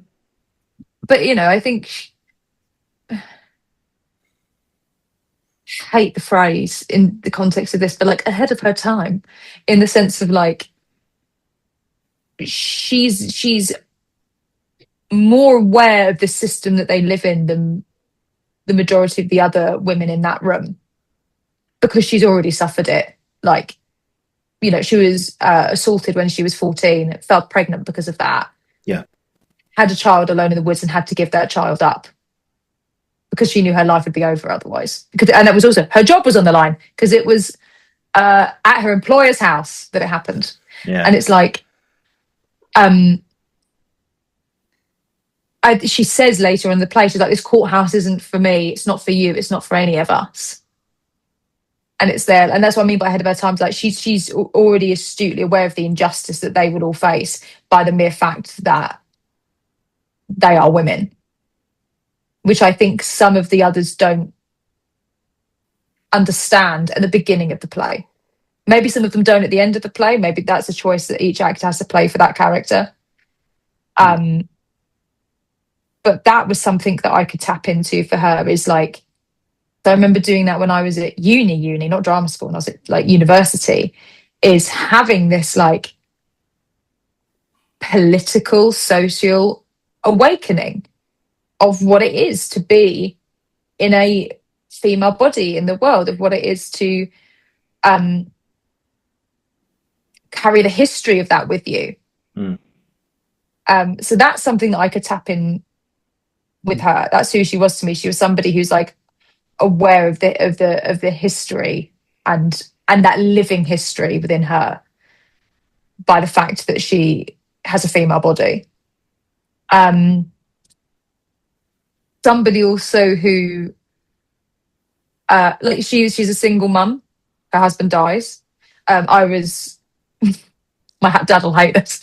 I was raised by like a single mum, in the sense that my mum was my primary parent. My parents weren't together, and my dad wasn't around a lot growing up. So seeing a mother who has to work and doesn't have a choice and has to provide, that's something that I could, knew, having not even lived that experience, knew what that was and the impact of what that was to the rest of her family. And I mean, one of the, I think the very sad things about it, particularly in the choices that we made with Sean for this, is a woman who actually probably for the first time in her life has a sense of freedom, because she's not married and she's got respect amongst the community. She's got employment she's a respected midwife. And actually, this relationship with Mr. Coombs, if his wife wasn't on the scene, actually maybe that would be fine. And that, but and things like that. And it's for the first time she's actually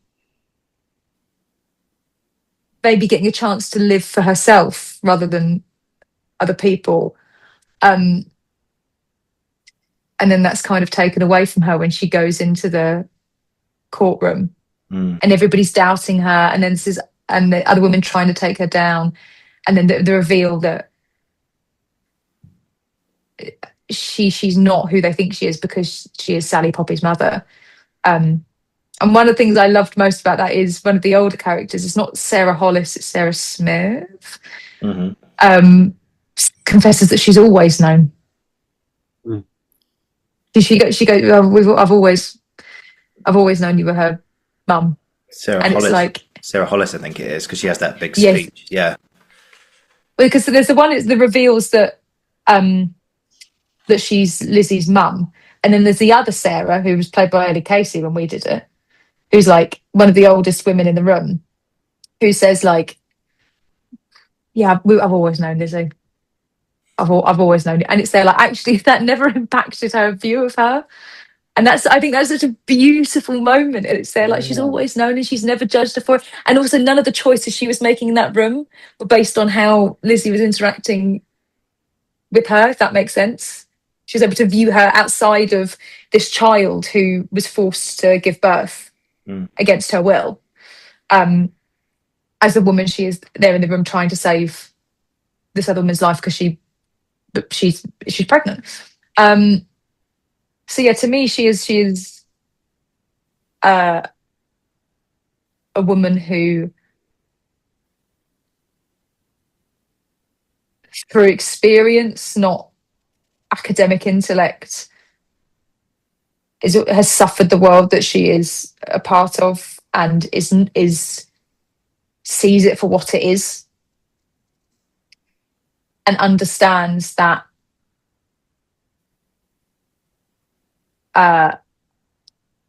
it can happen to anyone and you could be next. Yeah, that was a really long way to say that. Not at all. Not at all. It was great. No, I tell you what, one inspiring moment I found was Mr. Coombs is obviously not allowed to talk in the court. He's only allowed to ask them one question, which is, have you all reached a verdict in which you are all unanimous? I'm paraphrasing, but that's essentially what the line is.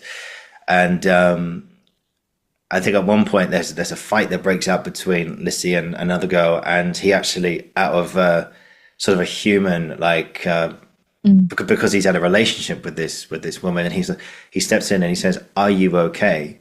I remember, and you had a line where you had to really bellow out and just shout and say, "You are not allowed to speak." I remember watching you do that, and I was just hearing this sound that you made, and like you're shutting down a man in a courtroom in 1759. Like that was just that wouldn't have happened, well, maybe it did, I don't know, but it's frowned upon. And so to see that role reversal was both like wow and just like wow, that was just a moment I thought, okay, this is one of the many things that this play is showing us, is that there is empowerment there, and there's a fire. I think a lot of men probably look down on women and say, "Oh, they're just vessels for children and for making sure the house is clean, and then that's about it. We're the ones with the strength and the power." No, there is power in them, and I've got to get this bit in as well, which is the song that you did, the Kate Bush variation, which I have to admit, I thought you guys wrote that. I thought If only. Yeah, I genuinely thought that, and again, forgive my naivete here, but that was written by you guys, especially for the play, and it wasn't like an add-on. But of course, forgive me, Kate Bush fans, which I know, Emily, you are, but I didn't realize that was like a choir, a 18th century version of that song, which of course the National guys produced as well. I know you saw it as well. I could see you actually teaching it to the group and being like, okay. I did not. No. I did not. Though somebody arranged that for the show. No, I didn't. I really didn't. Somebody arranged that for the production, and then I think it was Kevin Michael Cripps came in and did work with us. Oh, did he? I think so. I wouldn't. I wasn't. You were there. You didn't see it.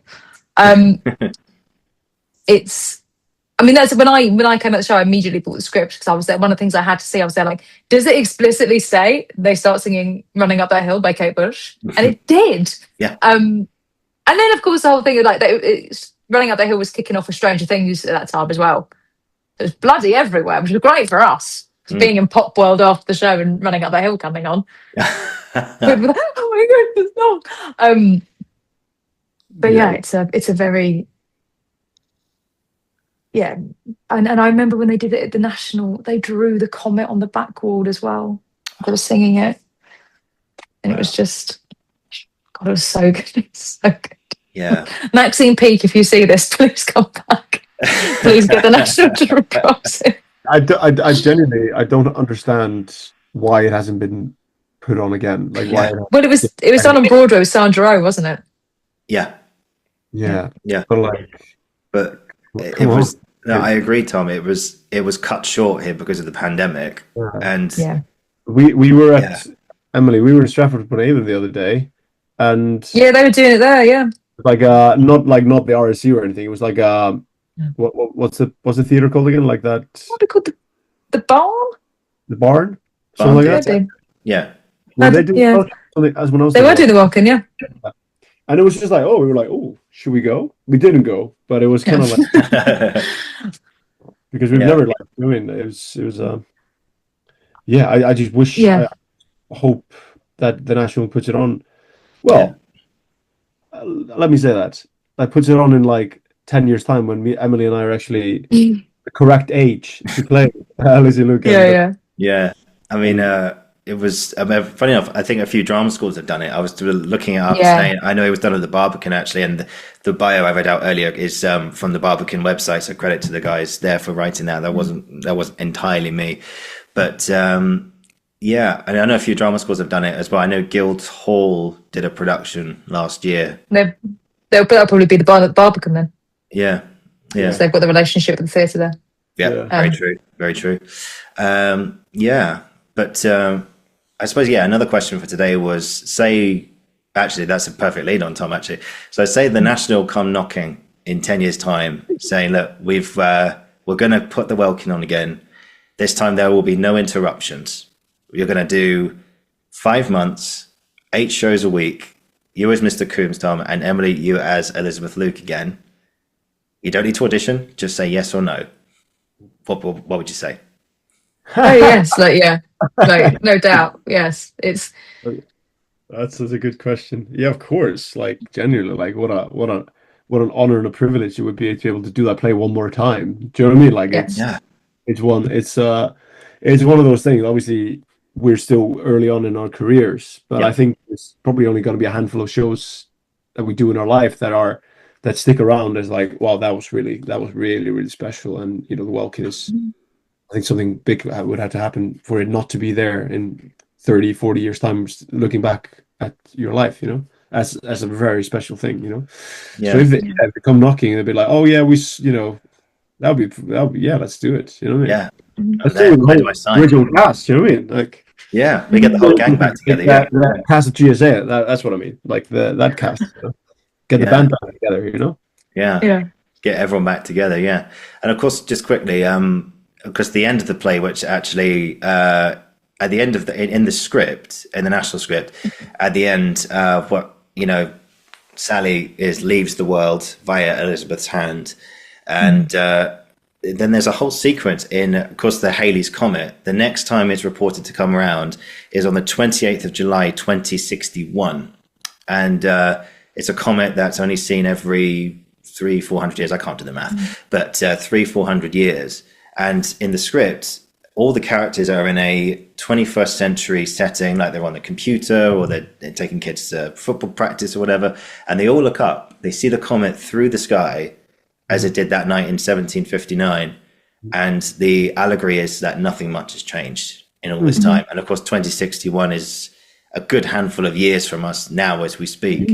And, but that version was, Emily, because you saw it at the National, you said it was cut. And of course, you guys didn't do it either. So I was a bit like, was that their decision? Was it GSA's decision to cut that? But no, it was the whole thing. Well, we read the script. And then we finished the first read. And I turned to Sean and I went, please don't do that last scene. Please. And Sean went, talk to me. And I went, I saw it at the National. They didn't do that at the National. Well, I think you're right. I think they did it in previews because there are some pictures of it. and they cut it after previews. And I said, I've seen it. I cannot tell you.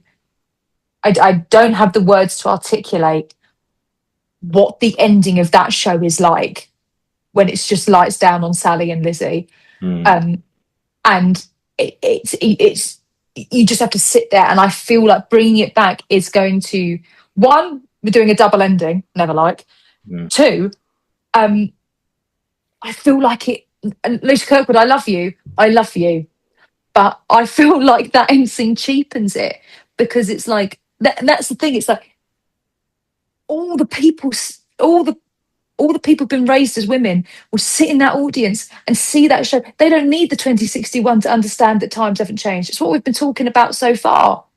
Like, don't cheapen the point by spoon feeding it to the audience.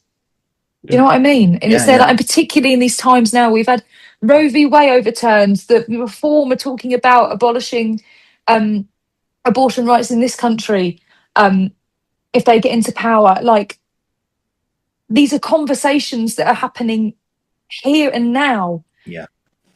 Like, kind of regardless of your background. You know people who can get pregnant in your life, and these are conversations that you're going to be having with people. I feel like that final scene, if it's put in, just takes away all of the magnificent work that the rest of the play puts forward. And I completely agreed with Emily, like from day one as well. I thought it cheapened it was kind of like a bit like oh, okay, but it wasn't a sure thing. No, conversations went on for weeks. Yeah, exactly. So it wasn't like day one, like, oh yeah, we're not doing the last scene. It was like, okay, we're gonna see, and there were differences. There's a big difference of opinions, yeah. Cast, and some people thought it might add something to the show. Wanted it in, yeah. It might, help the people. Well, there was something about like the people in the audience that might not be as clocked on, that it might help them being like, oh, I get it now, which is what it is. But it's but I think it was obviously the right choice to not have it in the show. Because I remember getting through to, like, it was the week before Tech Week. Yeah. And it hadn't been, we'd all like talk about costume fittings and all that by now, and it hadn't been talked about. And I went, I guess it's can't then, because we've not been fitted for costume for the final scene, and no one's been. I'm not going to bring it up. I'm not going to bring it back onto the table if it means that we're not doing it. But yeah, no, the conversation went on for weeks. Wow. It wasn't a, and Sean, if Sean had decided to keep it in, we'd have done it, because Sean is the director, and Sean is the one who's tending to the whole play. But yeah, I'm personally very glad we did it. It's also a long play. It's a bloody long play. Yeah. So adding on an extra, even if it's 3 minutes at the end, it's a long 3 minutes to add back on. Yeah. Do you know what I mean? And it's intense as well. Yeah. And I remember your first act, guys, was obviously, it was brilliant. Don't get me wrong, but that was a beast of a first act. Yeah, it's long. Yeah, and it's, go on. Or just be with, apart from Tom Kitely, once every actor's on stage, they stay on stage. That interval is the only respite that people get. So you've got 14 bodies on stage for best part 2 hours. Yeah, I remember. I think I said his name. How do you say Tom's surname again? Is it Kitely? Kitely. But I've been calling him Kitley ever since I met him. You've got to be sure to get that correction. Yeah, Kitely. Sorry, mate. So I remember Tom. The first time I met Tom Kitely, he has, bless him, he had that scene where he played the judge. He says, "Lay your right hand upon the book." There's their declaration, blah, blah, blah, blah, whatever the line was. And I think he had to say that about 12, 14 times. And the first time I went up to him and spoke to him, I couldn't help myself. I just went, "Hi, Tom, lay your right hand upon the book." And he just sort of looked at me like, "Yeah, all right, yeah." Tom had a very tricky job, because everyone else in that rehearsal room was every day in rehearsals, because we were on stage the whole time. Do you know what I mean? So Tom was kind of the only one that wasn't there every day in the rehearsal room, he was often there to like watch and stuff like that. He But observed a lot, yeah. yeah, but like yeah, it's tricky. Do you know what I mean? Like, it's tricky being the person in very like crucial scenes, obviously, but only being there for the beginning and then the judge bit, and then obviously comes in as a doctor. The Doctor. Huge portion of the play where he's alone backstage. And with, also with Devon, because Devon was Devon was a second year who came in and played my daughter yeah in the first scene. Ah. But also, Tom also had the job of, in the first scene, playing Sally Poppy's husband, who is a nasty man, horrible he's man. a piece of shit, he is, yeah. And then playing the Doctor, who we had a conversation based. They're like, no, the whole point of the Doctor is the Doctor's not meant to be a prick. No. The Doctor actually has to be a decent man. That's the crux of it. It's like, he's, and then he asks the women, like, oh, do you know the difference between being quick with child and the child is quickening? He's educating them, and it's there. Like, that could, an actor could make a choice to make that really patronizing. Mm-hmm. But there were conversations, but they're like, actually, no, he needs to be asking them genuinely, like, are you, has this been explained to you guys? Because it's there, like, actually, I argue that scene becomes more powerful if the Doctor is a decent man. Yeah. He's still part of the system. Not through fault, but by the fact that we are all living in the system. We've all been brought up and raised in the system, and the Doctor, even though he's a good man, is still part of the problem. Yeah. And I think that's a really good one as well, because if you play it like decently, like he wants to educate these people and actually be sympathetic to Sally and say, all right, I'm going to tell you the truth, whether you are with child or not with child or quick with child or whatever, whichever one it was.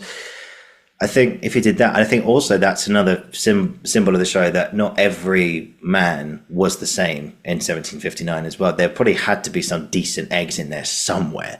I mean, and just to educate them. But like you say, I was like, that he's still part of the system. He's been brought in by the courts, probably at their at someone else's recommendation, who is also connected to them, and then going, yeah, we need to get this guy. So I think some productions, like it's either heads or tails. You can either play it like he's another arrogant prick in the court, he thinks women are dumb, or he goes, I'm going to help you, and I'm just going to tell you the truth. Do you guys know the difference to it? Which is, and I think one line can't help be a little bit patronizing, because Elizabeth Luke is a midwife. She knows the difference. It's like, are you familiar? It's like, yeah, I'm a midwife. Yeah, I know what I'm doing. She's the only one that says yes. When he goes, do you know the difference? She goes, yes. But he also talks to her. He speaks to her, because obviously he probably knows of her as well. And it's like, yes, I think Tom actually had a really, really hard job in that, in the sense that he's also playing, well, the role of Mr. Coombs, we get more time with, so the audience can have a relationship with him and see him outside the confines of the role he plays within the court. Tom has to come in and sort of play the two ends of the spectrum we expect to see. And he did it extraordinarily well, and the judge as well, which he did. I'm glad he got to do, because I think in other versions it's like a voice of God. It's like, that's not a figure on stage. Yeah. It just comes down. It works better when there's somebody there, for sure. Yeah. And also, like, the layout from what I've seen in the National, it looked like Pat's as well, like all the different boxes. Yeah, it did. Yeah. And I was like, I've just got so lucky with this play. Like, even like the National was kind of set out like that, or is it just, I don't know. But either way, I just saw it. I thought, that's just Pat on a bigger scale. That's brilliant, And more than anything, it's great. What was your director, Sean? What was his surname? Lennon. Sean Lennon. I believe Sean is they them. Okay. Sean Lennon. Sean Lennon. And Sean is at the moment directing at the RSC. Directing Mark Gatiss. Gatiss at the Irresistible Rise. The Irresistible Rise Archery. With the former head of the. Oh God, what's her name? The former artistic director of the Globe. Michelle Terry? No. Yeah. She's the current one. No. I know. Yes, I think one of the two. But yeah, she was former. Not Emma Rice. No, I love Emma Rice. Emma Rice, if you're listening, I love you. Yeah. A big shout out to you, Emma. You're amazing. Anyway, Yeah, at RSC, which is a Brecht play, and it's great, Yeah, go on. very very cool. So they're definitely one of the best directors we've worked with. Absolutely. Yeah. Yeah, yeah, I've got to get them on. I think worth interviewing. Yeah. Yeah, absolutely. sure. Go for it. Yeah, we'll say hi. Yeah, they're great. Brilliant. Yeah, I think that's definitely one for the future. Just keep your eyes peeled, everybody. Cool. Just got a few more things left for you guys. I know we're getting late into the evening now, so just again, thank you for your time. So, but we just got a few more things left. So first of all, what has this? I'm trying to think of the right way to phrase this question now. What would you say this play has taken away from you, and what will it leave behind? So taken away from you, as in like what do you mean? Yeah, so as opposed to like what part of has it taken away like any kind of fear or any kind of fear of can I do that? I'm not sure if I can go to that place, and what is it given, like what experiences has it given you, and like the impact of that, what will it leave behind? If that makes sense. Yeah. I think for me, like if I just go for it, like I think I just remember like when we were in the rehearsal room, like because obviously I'm just observing for the most of the play. I just remember watching all these incredible people working and just being like I don't think I'll ever forget that. Like I think it was just such a special experience. So I think that's something I took away from it, was just like how many times are you able to do this? Like this is the dream gig, being able to be in that room with all these incredible people on stage, being able to listen and observe, and both as Mr. Coombs, but also as just Tomas, just me, like just being like, wow, like they're so incredibly talented, and we're just all kind of in this together. What it took away, like I think, as I said, like it was an insane challenge. Oh, two things actually, two insane challenges. We haven't touched upon this. The Norfolk accent is incredible, and like I'm Icelandic, you can hear my the way I speak. The Norfolk accent, and also the Norfolk accent is not very like popular in media. So there's actually not that many like reference points to go from. There's a film on Netflix with Ray Fiennes and Karen Mulligan called The Dig. Yeah. Obviously set in Norfolk, Suffolk, Norfolk, so set in that same area, obviously much later. But I watched that film every single day to just keep the muscularity going, like because it's a crazy accent, like it's so tricky, and especially for people that is not a native English speaker. Luckily, I stay silent for most of the play, so I have that big scene in the beginning, obviously, and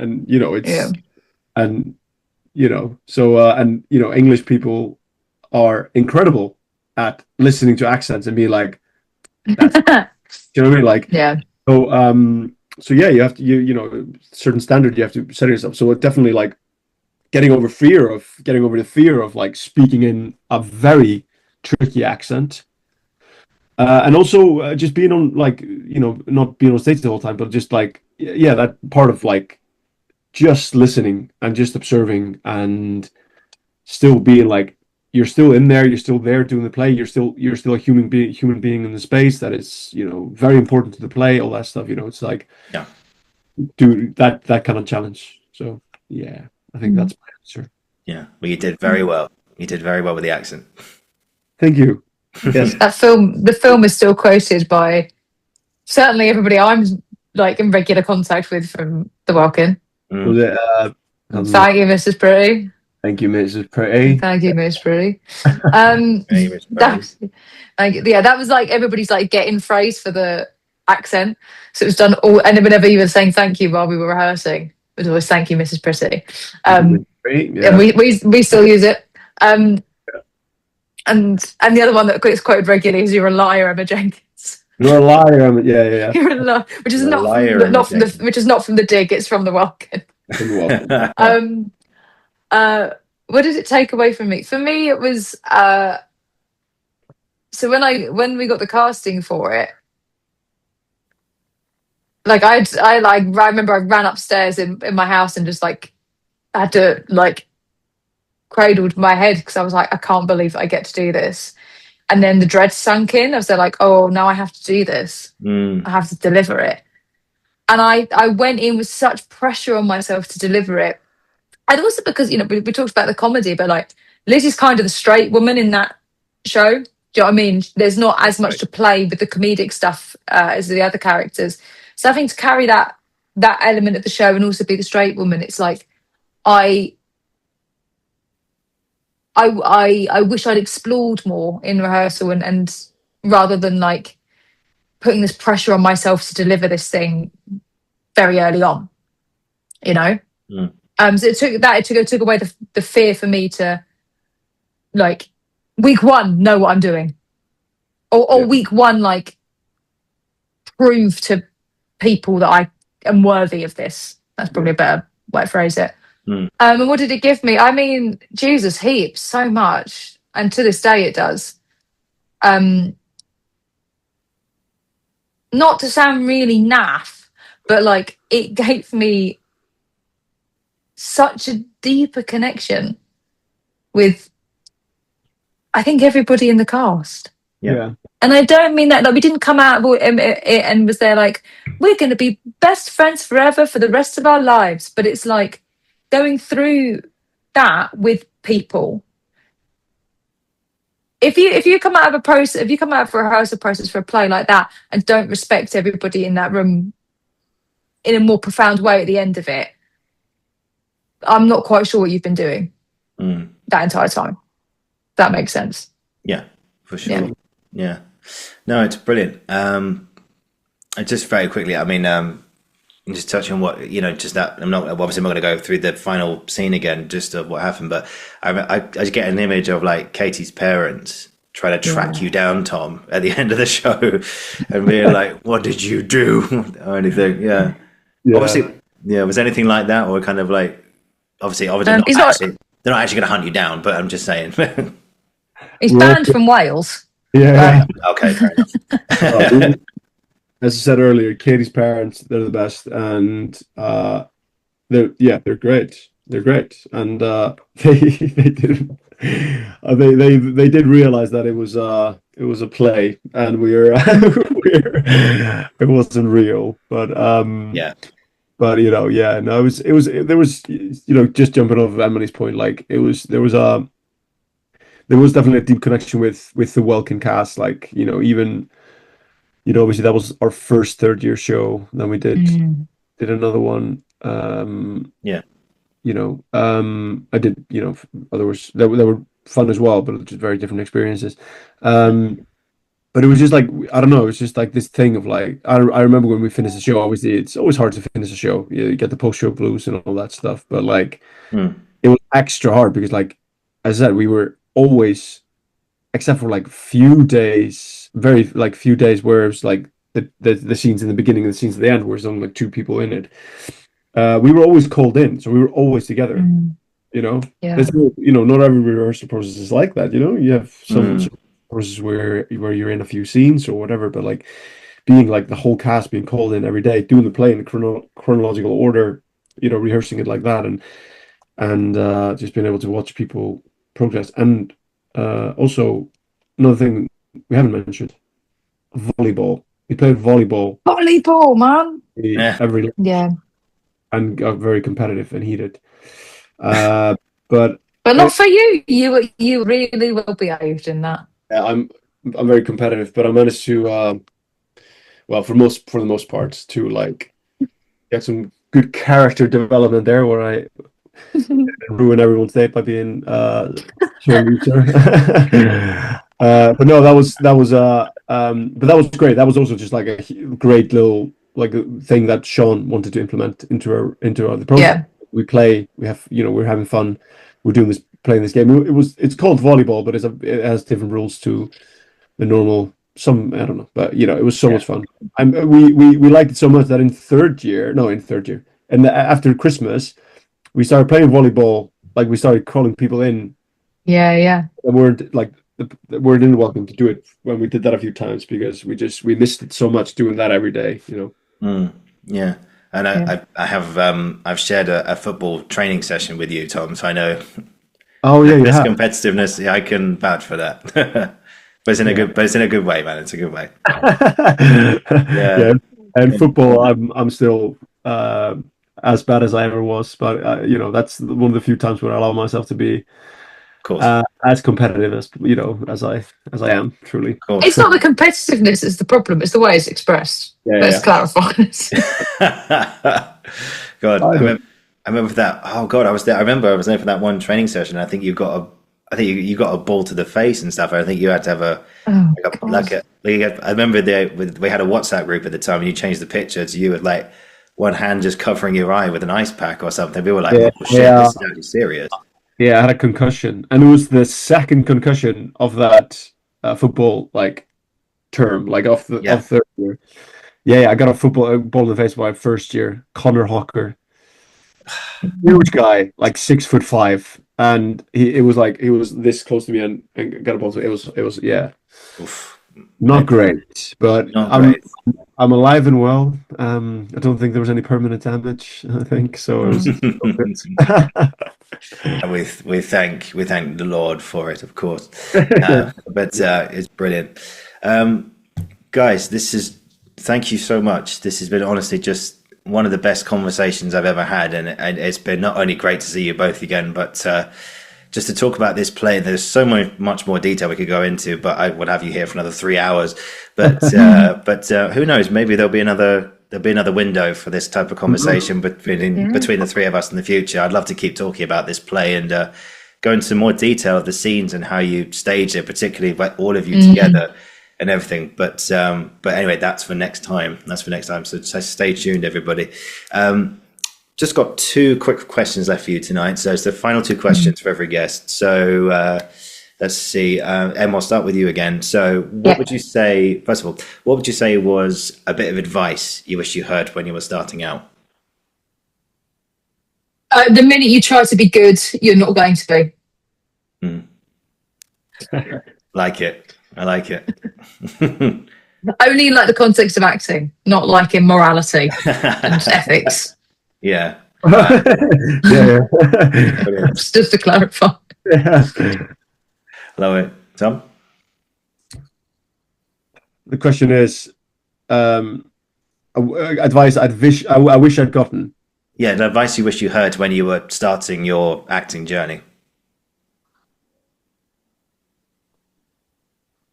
Wow.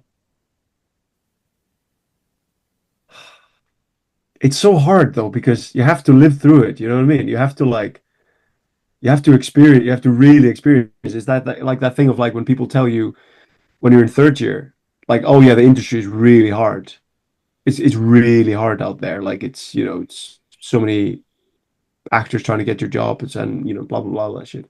But I don't know if for you guys, but like there's a part of your delusional brain that's like, yeah, but like I'm gonna be fine. Do you know what I mean? Like I'm gonna like, It's not gonna be hard for me. yeah. Do you know what I mean? I'm just gonna I've paid my like I've done my all that stuff. Like so even if someone told you know they did tell me that like and but I was like yeah, but I'm gonna be. Do you know what I mean?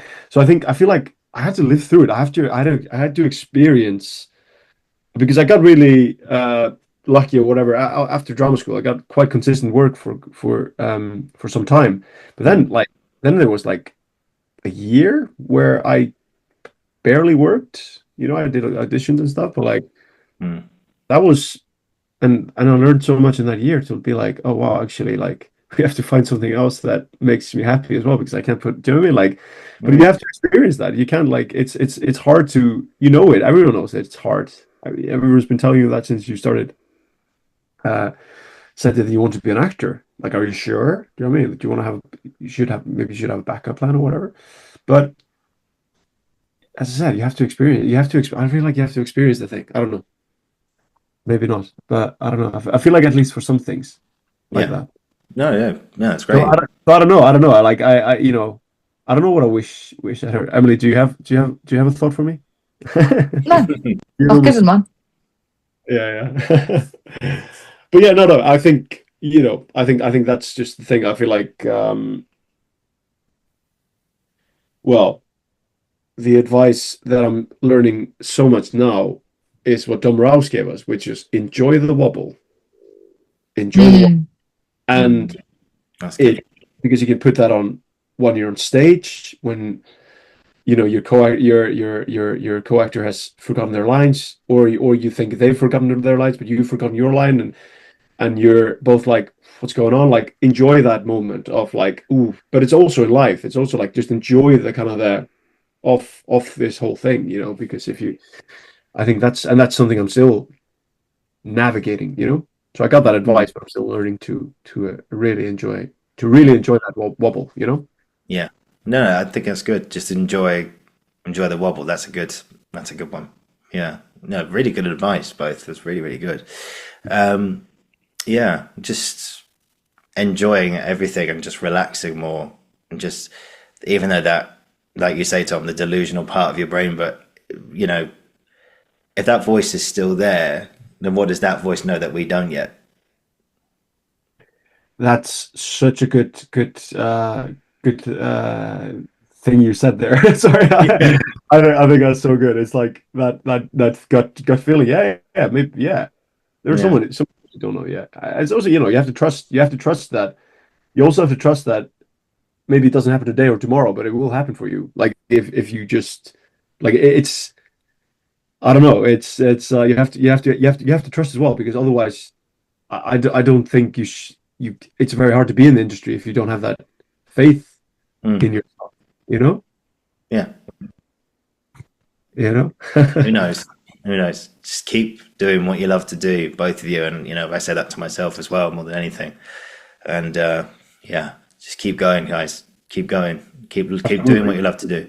Yeah, And 100%. finally, today, so whoever wants to go first, feel free to jump in. So, what would you say, guys, has been an experience or experiences that you've had in your career up to now that you'll never, ever forget?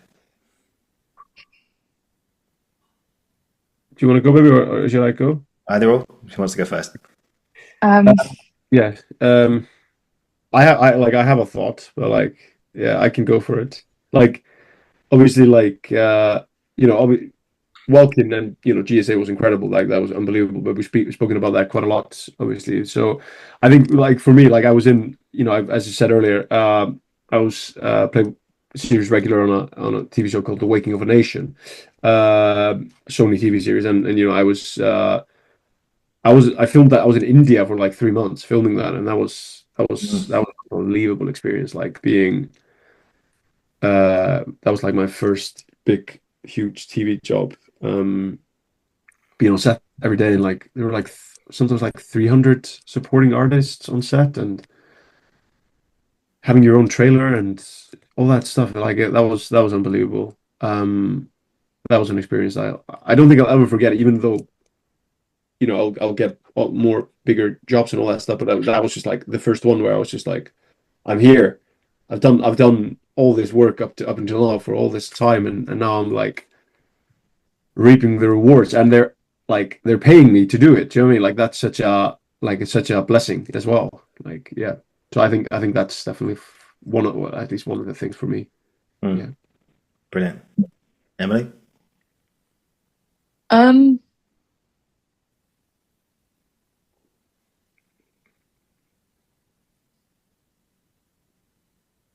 I suppose that that I want to carry forward, maybe then not forget, is make sure you're giving yourself space to remember why you're doing it. Because it's like not every job, like with any job, not every job is going to be sunshine and flowers and the best time of your life. Sometimes it's gonna be work, Yeah. and then every now and then you get an opportunity, you get a project, and you go, "This is why I do it. This is this is why." And I think that's the thing to not forget is create. If that's not coming up for you, create it. Make your own stuff. Make your own work. Um, so yeah, that's something I like won't forget, if that makes sense. Yeah, for sure. Yeah. And of course, like I forgot to mention as well that you've just come off the back of a play. Yeah. I've written it down as well. I forgot to mention it. Sorry. Bear with All right. It's over now, so it's fine. Don't need bums on seats anymore. Yeah, I just got to mention it. Obviously, it was by you did it with former GSA colleagues of yours. The Lost Art of Keeping a Secret at the Jack Studio at the Linnet Theatre, which you just finished last week. Yep. In fact, so it is. Yeah. Yeah, I mean, obviously, just before we finish, the post-show blues. Especially when you've had a great time, I can assume that you probably had a brilliant experience on that. Being with fellow GSA friends, all that kind of thing. But the post, how was the post-show blues after the Welkin? What was it like? They hit hard, at least for me. I just missed it wasn't just missing the show, it was just missing being with the people every day. Like it was just like, I don't know, I felt like being with Emily on the Welkin is like, I was just like, just being able to watch her work every day was just like, I missed that. She's like I feel like we haven't spoken about it enough in this show, but like she was unreal in that. Like she was like one of the best performances I've ever had the privilege to experience, and being on the stage with her. Like it was, I feel like we need to address that because Emily is too humble to mention it herself. No, that's very sweet. Thank you. No. Like, I think I remember speaking about that with my housemates, like afterwards, being like, "Oh, I just miss." It was just such a privilege being able to work with, especially Emily, because we obviously had that relationship, so we had to like work really closely together. Had to really like that first scene, like we had to unlock it. Do you know what I mean? Like that took a while for us to like figure out what that actually was, and that was a lot of I mean Meister in that as well to help us with that. So that was like huge privilege. Actually, that's a good point. I forgot to highlight that myself earlier. Emily, your performance in that was stupendous. What you did. That's very kind. Thank you. No. I'm genuinely. I'm not just saying that because you're here, but I think a lot of people. I remember some people said afterwards, "How does she learn all those lines? Like, how does she remember all that?" And it's like, well. Actually, that's the easy bit, get the words right out of my mouth. Actually learning lines. One thing I learned in Guildford was that's the easy bit. You can learn all of your lines, but then the hard bit or the challenging bit, one could say, is actually finding the characters, finding the colors, it's finding the energy, it's finding the beats, it's finding the engagement with the scene partner. That learning your lines, anyone can learn a poem or a monologue. It's easy. That's easy. But actually remembering them in the room and being around other people and everything, that really is the whole of the challenge. But don't worry, it's fun. It's also a lot of fun. It's also really fun. It's so much fun. And I remember enough we mentioned the Scottish play just off air actually earlier, which I know you were part of as well. And I remember there was two guys behind me when you made your first entrance as. What's his name? The guy who does Hark Now. The Porter, yes. Hark Now, Who Calls. The two people behind me went, "Oh my God, that's Emily Dilworth. Right, she was brilliant in the world." And your performance, Emily, I was inspired by you. And of course, you, Tom, as well. I was inspired by both of you that day. And the performances you gave will stay in my memory for a long time. And and again, I'm not saying that because you're here. I'm not blowing smoke up your ass, but it really was one performance and production. Of course, shout out to the rest of the team as well, all the girls and everyone. Of course, Tom Kitely as well, who we've talked about as well. But everybody there, Katie and girls, if you're listening, you know who you are. And I really take my hat off to all of you. You really created something very, very, very special. And And I hope they bring it back and you guys are all back together. They're going back together at the National one day. That would just be great. And also, we've got just one really last thing. Tom, your Caucasian Chalk Circle, which you did as well, also at the Ivy, which I know the Scottish play was in as well. That was brilliant as well. Really enjoyed that. That was such a different experience to the Welkin. The Welkin was just like this experience, but the Caucasian Chalk Circle, what an incredible experience when you actually managed to navigate what that rehearsal room was and how that process was going. Like, and that came together. Literally, we did a run through, like a dress rehearsal on opening day, opening night. That was I think the first time we managed to do it from beginning to end. Wow. I don't want to expose anyone, but like that was crazy. And after that dress rehearsal, we were like, oh shit, we got a good play. Yeah.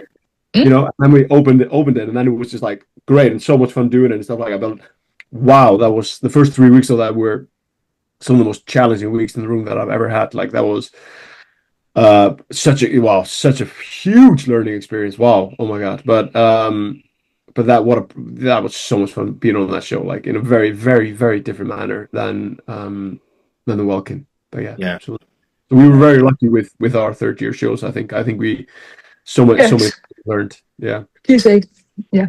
And also, like, it's also a great reward. You guys went through the challenges of Zoom, and then your third year was that. I mean, absolutely. Do it properly. Yeah, absolutely. Yeah, and I take my hat off again to both of you. What you created in the year that I was your third year, the only year I was there, was it was a real pleasure to see your work, guys, and an honor to share that experience with you both. And and I look forward to another one of these in the future. I'd love to have you both back on for another episode at some point. We've got so many more questions about the Welkin, and of course we can delve into the Scottish play, Caucasian Chalk Circle. When there's so many things I'd love to talk to you both about, but I genuinely keep you here for another 4 hours and everything else. But so stay tuned. We'll organise another one in the future.